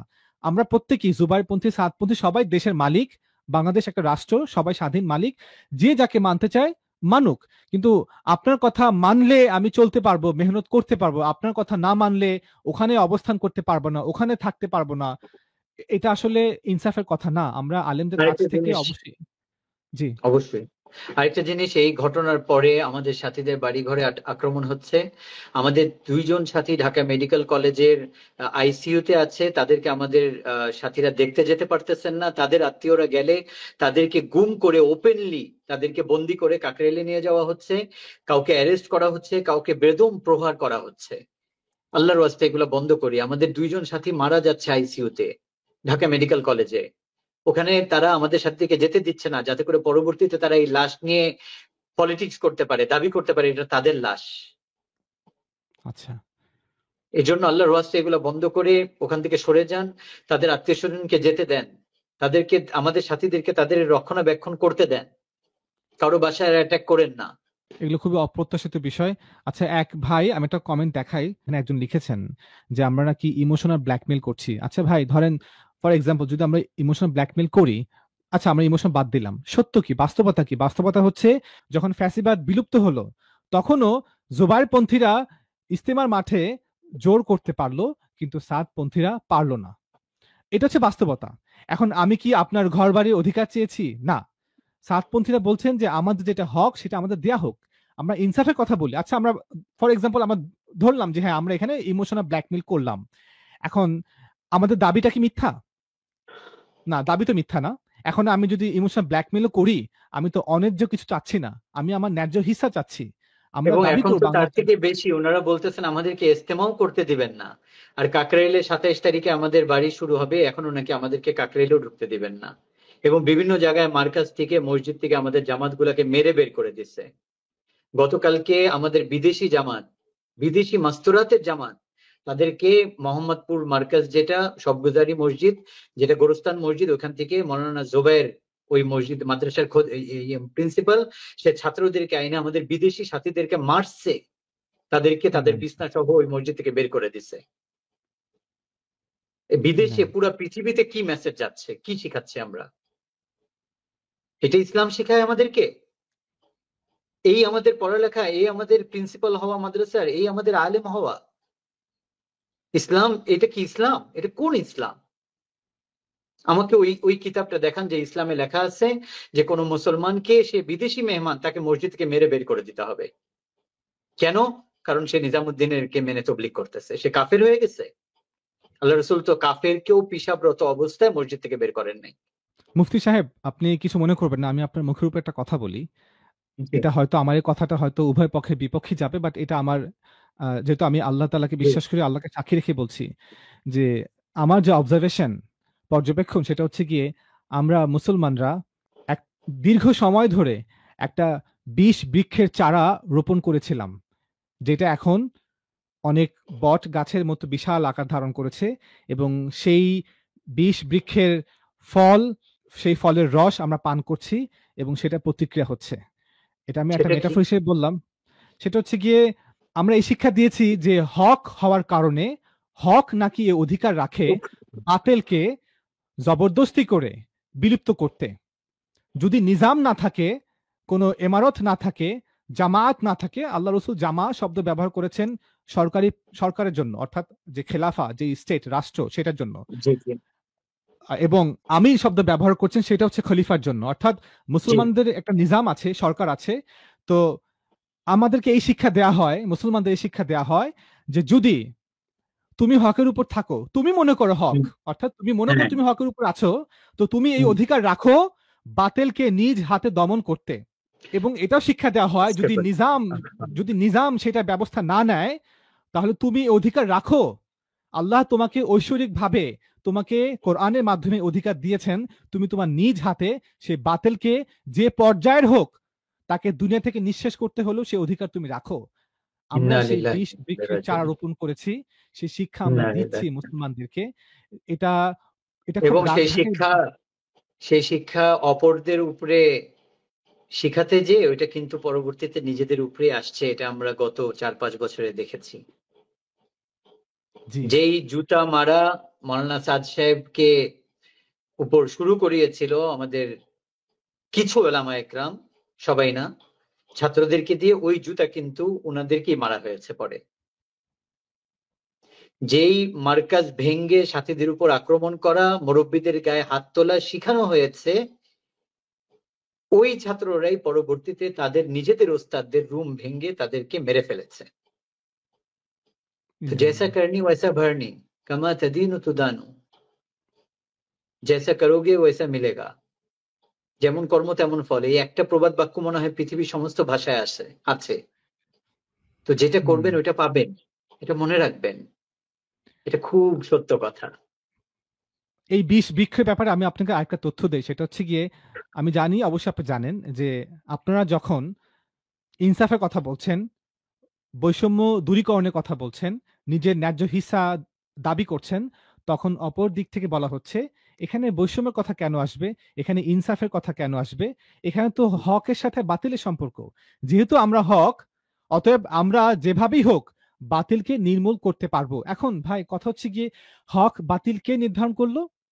এটা আমরা নির্ধারণ করলাম, অর্থাৎ আমরা তারা নিজেরাই নির্ধারণ করলেন আমরা হক, এবং যেহেতু আমরা হক, আমরা মনে করি আমরা বাতিলকে দমন করতে পারবো, যে পর্যায়ের হোক, যেভাবেই হোক, যে ঢঙেই হোক, যে রঙেই হোক, আমরা অধিকার রাখি। এখন এই ধরনের শিক্ষা, এই যে বিষ বৃক্ষের চারা রোপণ করেছেন, আপনারাও করেছেন, আমরাও করছি, আমরা সবাই দায়ী এই জন্য। এখন এই যে চারা রোপণ করলাম, এখন আল্লাহ তাআলা মুসলমানদের একটা নিজাম দিয়েছেন, একটা ব্যবস্থা দিয়েছেন, শৃঙ্খলা দিয়েছেন, ডিসিপ্লিন দিয়েছেন। যদি আমরা সেই ডিসিপ্লিনকে না মানি, আমরা মনে করি যে আমরা যেহেতু মুসলমান, আমরা হক, এখন যে কোনো মুসলমান উঠে দাঁড়িয়ে সে নিজে জিম্মাদারি নিয়ে সে সেই বাতিলকে দমন করতে পারবে, কারণ সে মনে করে সে হক এবং ওইটা হচ্ছে বাতিল। এই শিক্ষা, যে নিজামকে ভাঙার শিক্ষা, নিজাম নাই, নিজামের বিরুদ্ধে গিয়ে যে নিজাম ব্যবস্থা নিচ্ছে না, তুমি নিয়ে নাও, এই যে ভয়ঙ্কর শিক্ষা, পুরা ইসলামের যে ফিকের উসুলের বিপক্ষে গিয়ে শিক্ষা, যে শিক্ষা দেওয়া হচ্ছে আমাদের মাদ্রাসাগুলোতে, মার্কাজগুলোতে, শিক্ষা কেন্দ্রগুলো শিক্ষা দেওয়া হচ্ছে, এবং প্রকাশ্যে ঢোল পিটিয়ে ডানকে চোট পেয়ে এভাবে বলা হচ্ছে, তুমি মনে করো সে গুস্তাখে রাসূল, তাকে মেরে ফেলো, তুমি জান্নাতে যাবে। তুমি মনে করো এখানে কোনো কাজী নাই, কোনো বিচারক নাই, কোনো বিচার ব্যবস্থা নেই, আদালত নেই, এটা এটা এক্সকিউজ কি? সঠিক বিচার ব্যবস্থাপনা নাই, ইসলামের শারিয়া নেই, এখন তুমি নিজের হাতে শরিয়াকে উঠিয়ে নাও। সেই অধিকার নাকি আল্লাহ তাআলা তার রাসূলের মাধ্যমে, শরিয়ার মাধ্যমে প্রত্যেক মুসলমানকে অধিকার দিয়েছেন, যে তুমি নিয়ে নিজের হাতে এটা বাস্তবায়ন করো। তাহলে নিজাম কই থাকলো আর ব্যবস্থা কই থাকলো? এই শিক্ষা দেওয়া হচ্ছে আমাদেরকে। তো এটা তো একটা ভয়ঙ্কর শিক্ষা, সমাজকে ভেঙে ফেলবে, টুকরো টুকরো আমি করে একটু ফেলবে। বলি, আপনি যদি অপরকে বাতিল মনে করেন, তাহলে আমাদের বাংলাদেশে সবচেয়ে বড় বাতিল আমরা যেটা আমাদের উলামা ইকরামের মুখে শুনছি, সেটা আহলে হাদিস, সেটা সালাফিরা, সেটা জামাতে ইসলাম। এদের থেকে বড় বাতিল তো আমাদের কওমি অঙ্গন কাউকে মনে করে না। তাহলে তাদের উপর কেন অ্যাটাক করতেছে না? তাদেরকে কেন বাংলাদেশ থেকে বের করে দিতে চাচ্ছে না? তাদের ব্যাপারে কেন হুঙ্কার নাই? তাদেরকে কেন মারতে যাচ্ছে না? তাদের মসজিদগুলো ভেঙে দেখ, তাহলে তাদের অফিসগুলোকে ভেঙে দেখ। আমরা দুর্বল যেহেতু, জানে তবলিগওয়ালারা দুর্বল, অসহায়, এরা আল্লাহ আল্লাহ করে খালি, এরা ওই মারামারি জানে না, চেনে না, এই জন্য আমাদের উপরে, মাথার উপরে উঠে বসতেছে। এটাই কি কারণ নয়? কিন্তু এটা ভুলে গেছে যে দুর্বলের সাথে আল্লাহ আছেন। ইনশাআল্লাহ আজকে যা করতেছেন আপনারা, আল্লাহ তো দেখতেছেন। আর জালেমকে আল্লাহ তাআলা দুনিয়াতেও ছাড়েন না। আর মজলুম সে যদি কাফেরও হয়, মজলুম যদি কাফেরও হয়, আল্লাহ তাআলা তার সাথ দেন, মনে রাখবেন। এবং পুরো বাংলাদেশ এটা জানে আমরা মজলুম, পুরো পৃথিবীর মুসলমান এটা দেখতেছে যে আমরা মজলুম, আমাদের উপর জুলুম হয়েছে, এখনো হচ্ছে। বাংলাদেশের সরকারও এটা জানে, বর্তমানে সরকারও জানে আমরা মজলুম। এই জন্য গোল টেবিলে ওনারা ফয়সলা ওনারা করতে চেয়েছেন, কিন্তু এনাদের কারণে করতে পারেননি। এই জন্য আল্লাহর ওয়াস্তে এগুলাকে বন্ধ করেন। আর আপনি যেটাকে ঠিক মনে করেন ওইটা আপনি মানেন, ওইটা অন্যের উপর চাপাই দেওয়ার চেষ্টা করেন না। আর যদি আমাদেরকে বাতিল মনে করে মারবেন, আমাদেরকে প্রতিহত করবেন, তাহলে আহলে হাদিস, সালাফি, জামাতে ইসলাম, এদের থেকে আপনাদের কাছে সারা জীবন শুনেছি এরা হচ্ছে সবচেয়ে বড় বাতিল, এরা হচ্ছে ইহুদির দালাল, এরা হচ্ছে কাফেরদের সহযোগী, আরো কত কি আপনাদের মুখে শুনেছি। এখন তারা কি হয়ে গেল? তাদের সাথে আপনারা মিটিং এ বসতেছেন, তাদের বয়ানে যে আপনারা বয়ান করতেছেন,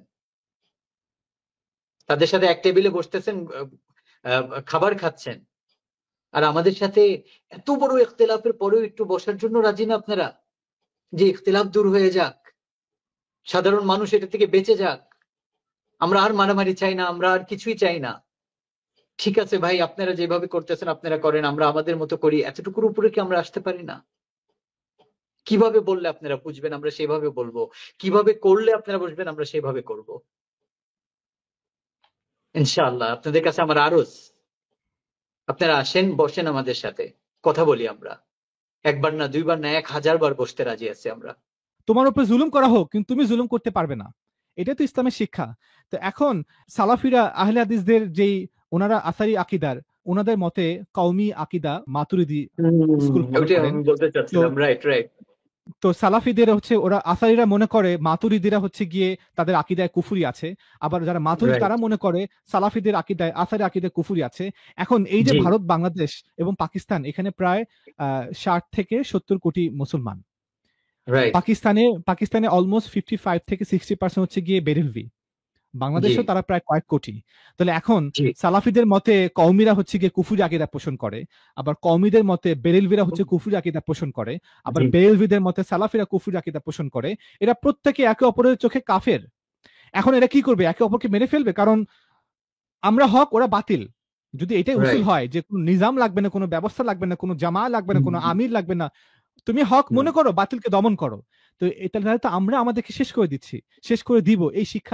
এই শিক্ষা থেকে আমাদের সরে আসতে হবে। এই জন্যই যে আমি কেন এটা খুব এমফাসাইজ করলাম, কারণ হ্যাঁ হ্যাঁ। দেখেন 2018 পর থেকে আপনাদের বিরুদ্ধে আর্গুমেন্টটা কি ছিল মূলত? আর্গুমেন্টটা দুইটা আর্গুমেন্ট ছিল। একটা হচ্ছে গিয়ে মানে সমস্ত আর্গুমেন্টকে দুইটা ভাবে দেওয়া যায়। একটা হচ্ছে গিয়ে মাওলানা সাদ সাহেব উনি এমন কিছু কথা বলেছেন যেগুলো বিভ্রান্তিমূলক, অতএব জি। তিনি আমির হওয়ার যোগ্য নয়, অতএব তাকে মানা যাবে না। জি। আর দ্বিতীয় জি। আর্গুমেন্ট ছিল যে উনি সুরাকে মানছেন না। এই দুটো তো জি। আর্গুমেন্ট ছিল না আপনাদের জি। বিপক্ষে। কিন্তু এখন জি। দেখেন 2018 পরবর্তী এবং এখন 2024 এসে তাদের আর্গুমেন্ট কিন্তু অন্যটা হয়ে গেছে। তাদের মেইন আর্গুমেন্টটা এখন। হচ্ছে গিয়ে আমরা হক আর ওরা বাতিল। অতএব এখানে জি। বৈষম্যের প্রশ্ন আসে না।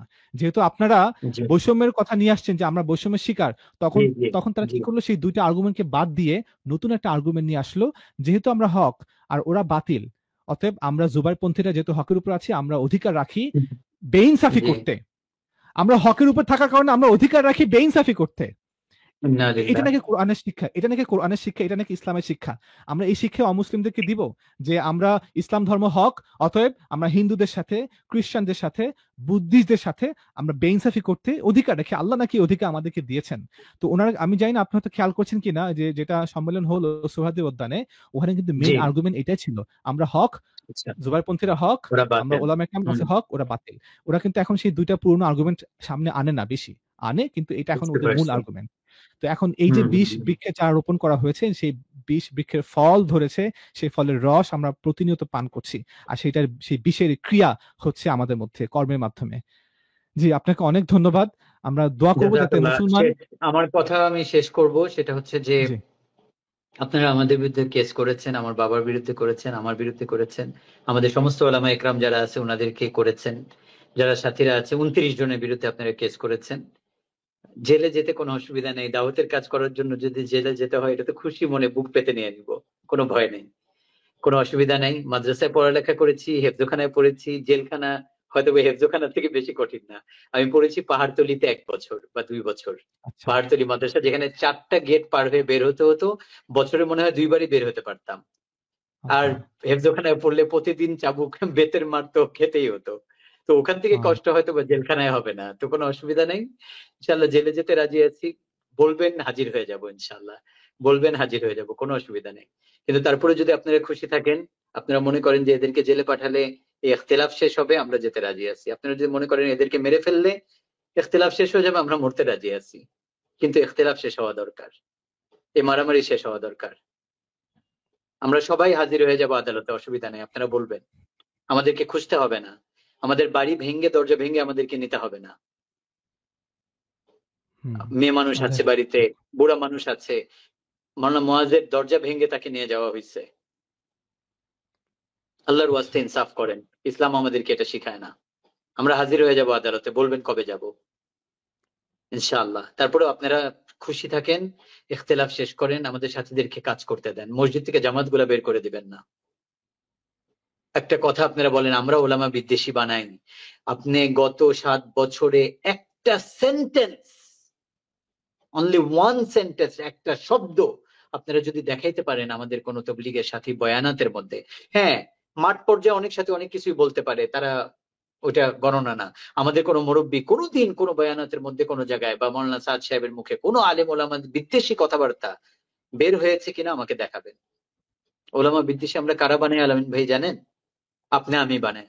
আমি একটা মসজিদের ইমাম, একটা খতিব, এখানে 20-25 জন সাধারণ মানুষ তার বাড়ি ঘর মা বোন সবকিছু ছেড়ে তবলিগে আসছে, আর তাদের গাঠি উঠায় যখন তাদেরকে অপমান করে এই শীতের মধ্যে মসজিদ থেকে বের করে দিই, সারা জীবনের জন্য ওই লোকের অন্তরের মধ্যে এটা বসে যায়, একজন আলেম একজন ইমাম আমাকে মসজিদ থেকে বের করে দিচ্ছে।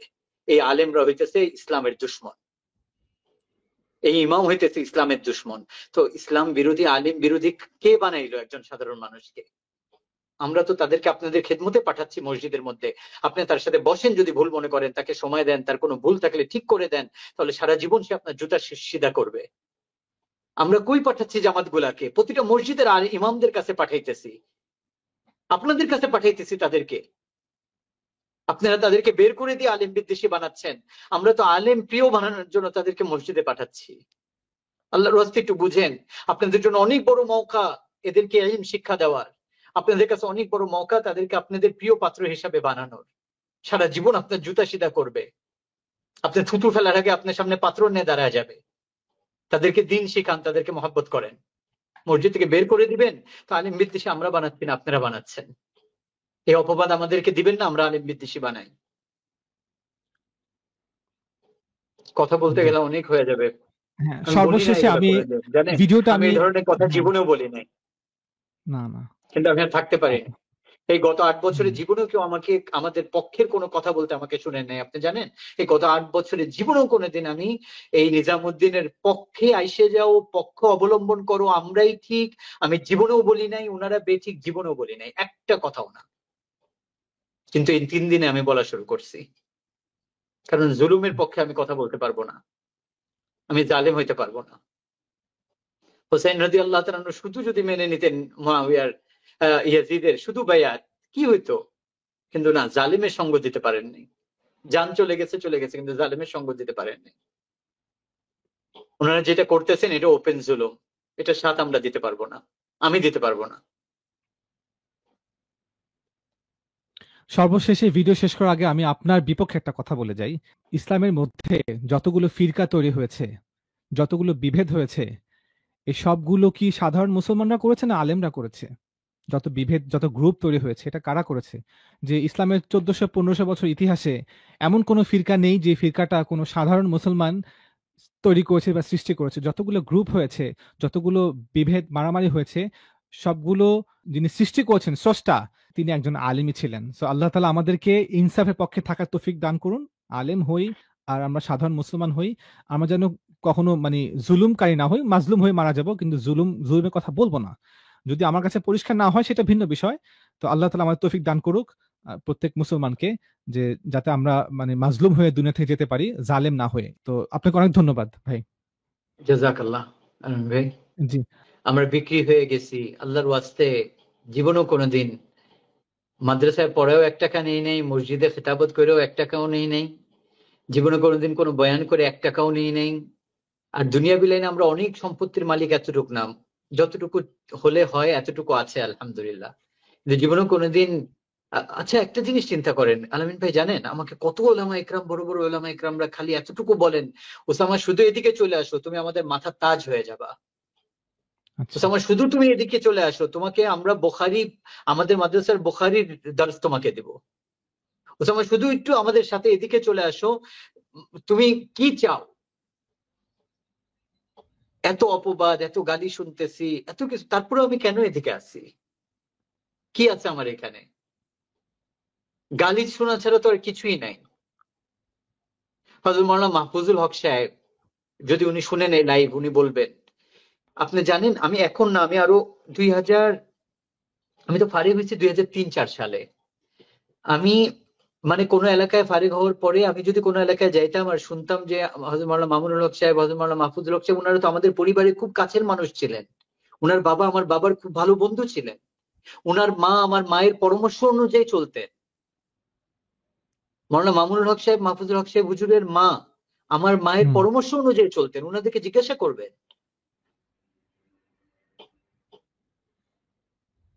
ওনারা, আল্লাহ, এত দূরত্ব কিভাবে হয়ে গেল আমি বুঝি না এটা। একটু আসতেও পারেন না, আমাদের সাথে বসতে পারেন না। কোনো একটা এলাকায় গেছি, তো হযরত মাওলানা মাহফুজুল হক সাহেব ওইখানে বুখারীর প্রথম সবক পড়াইতে আসছেন, ইফতেতাহি সবক।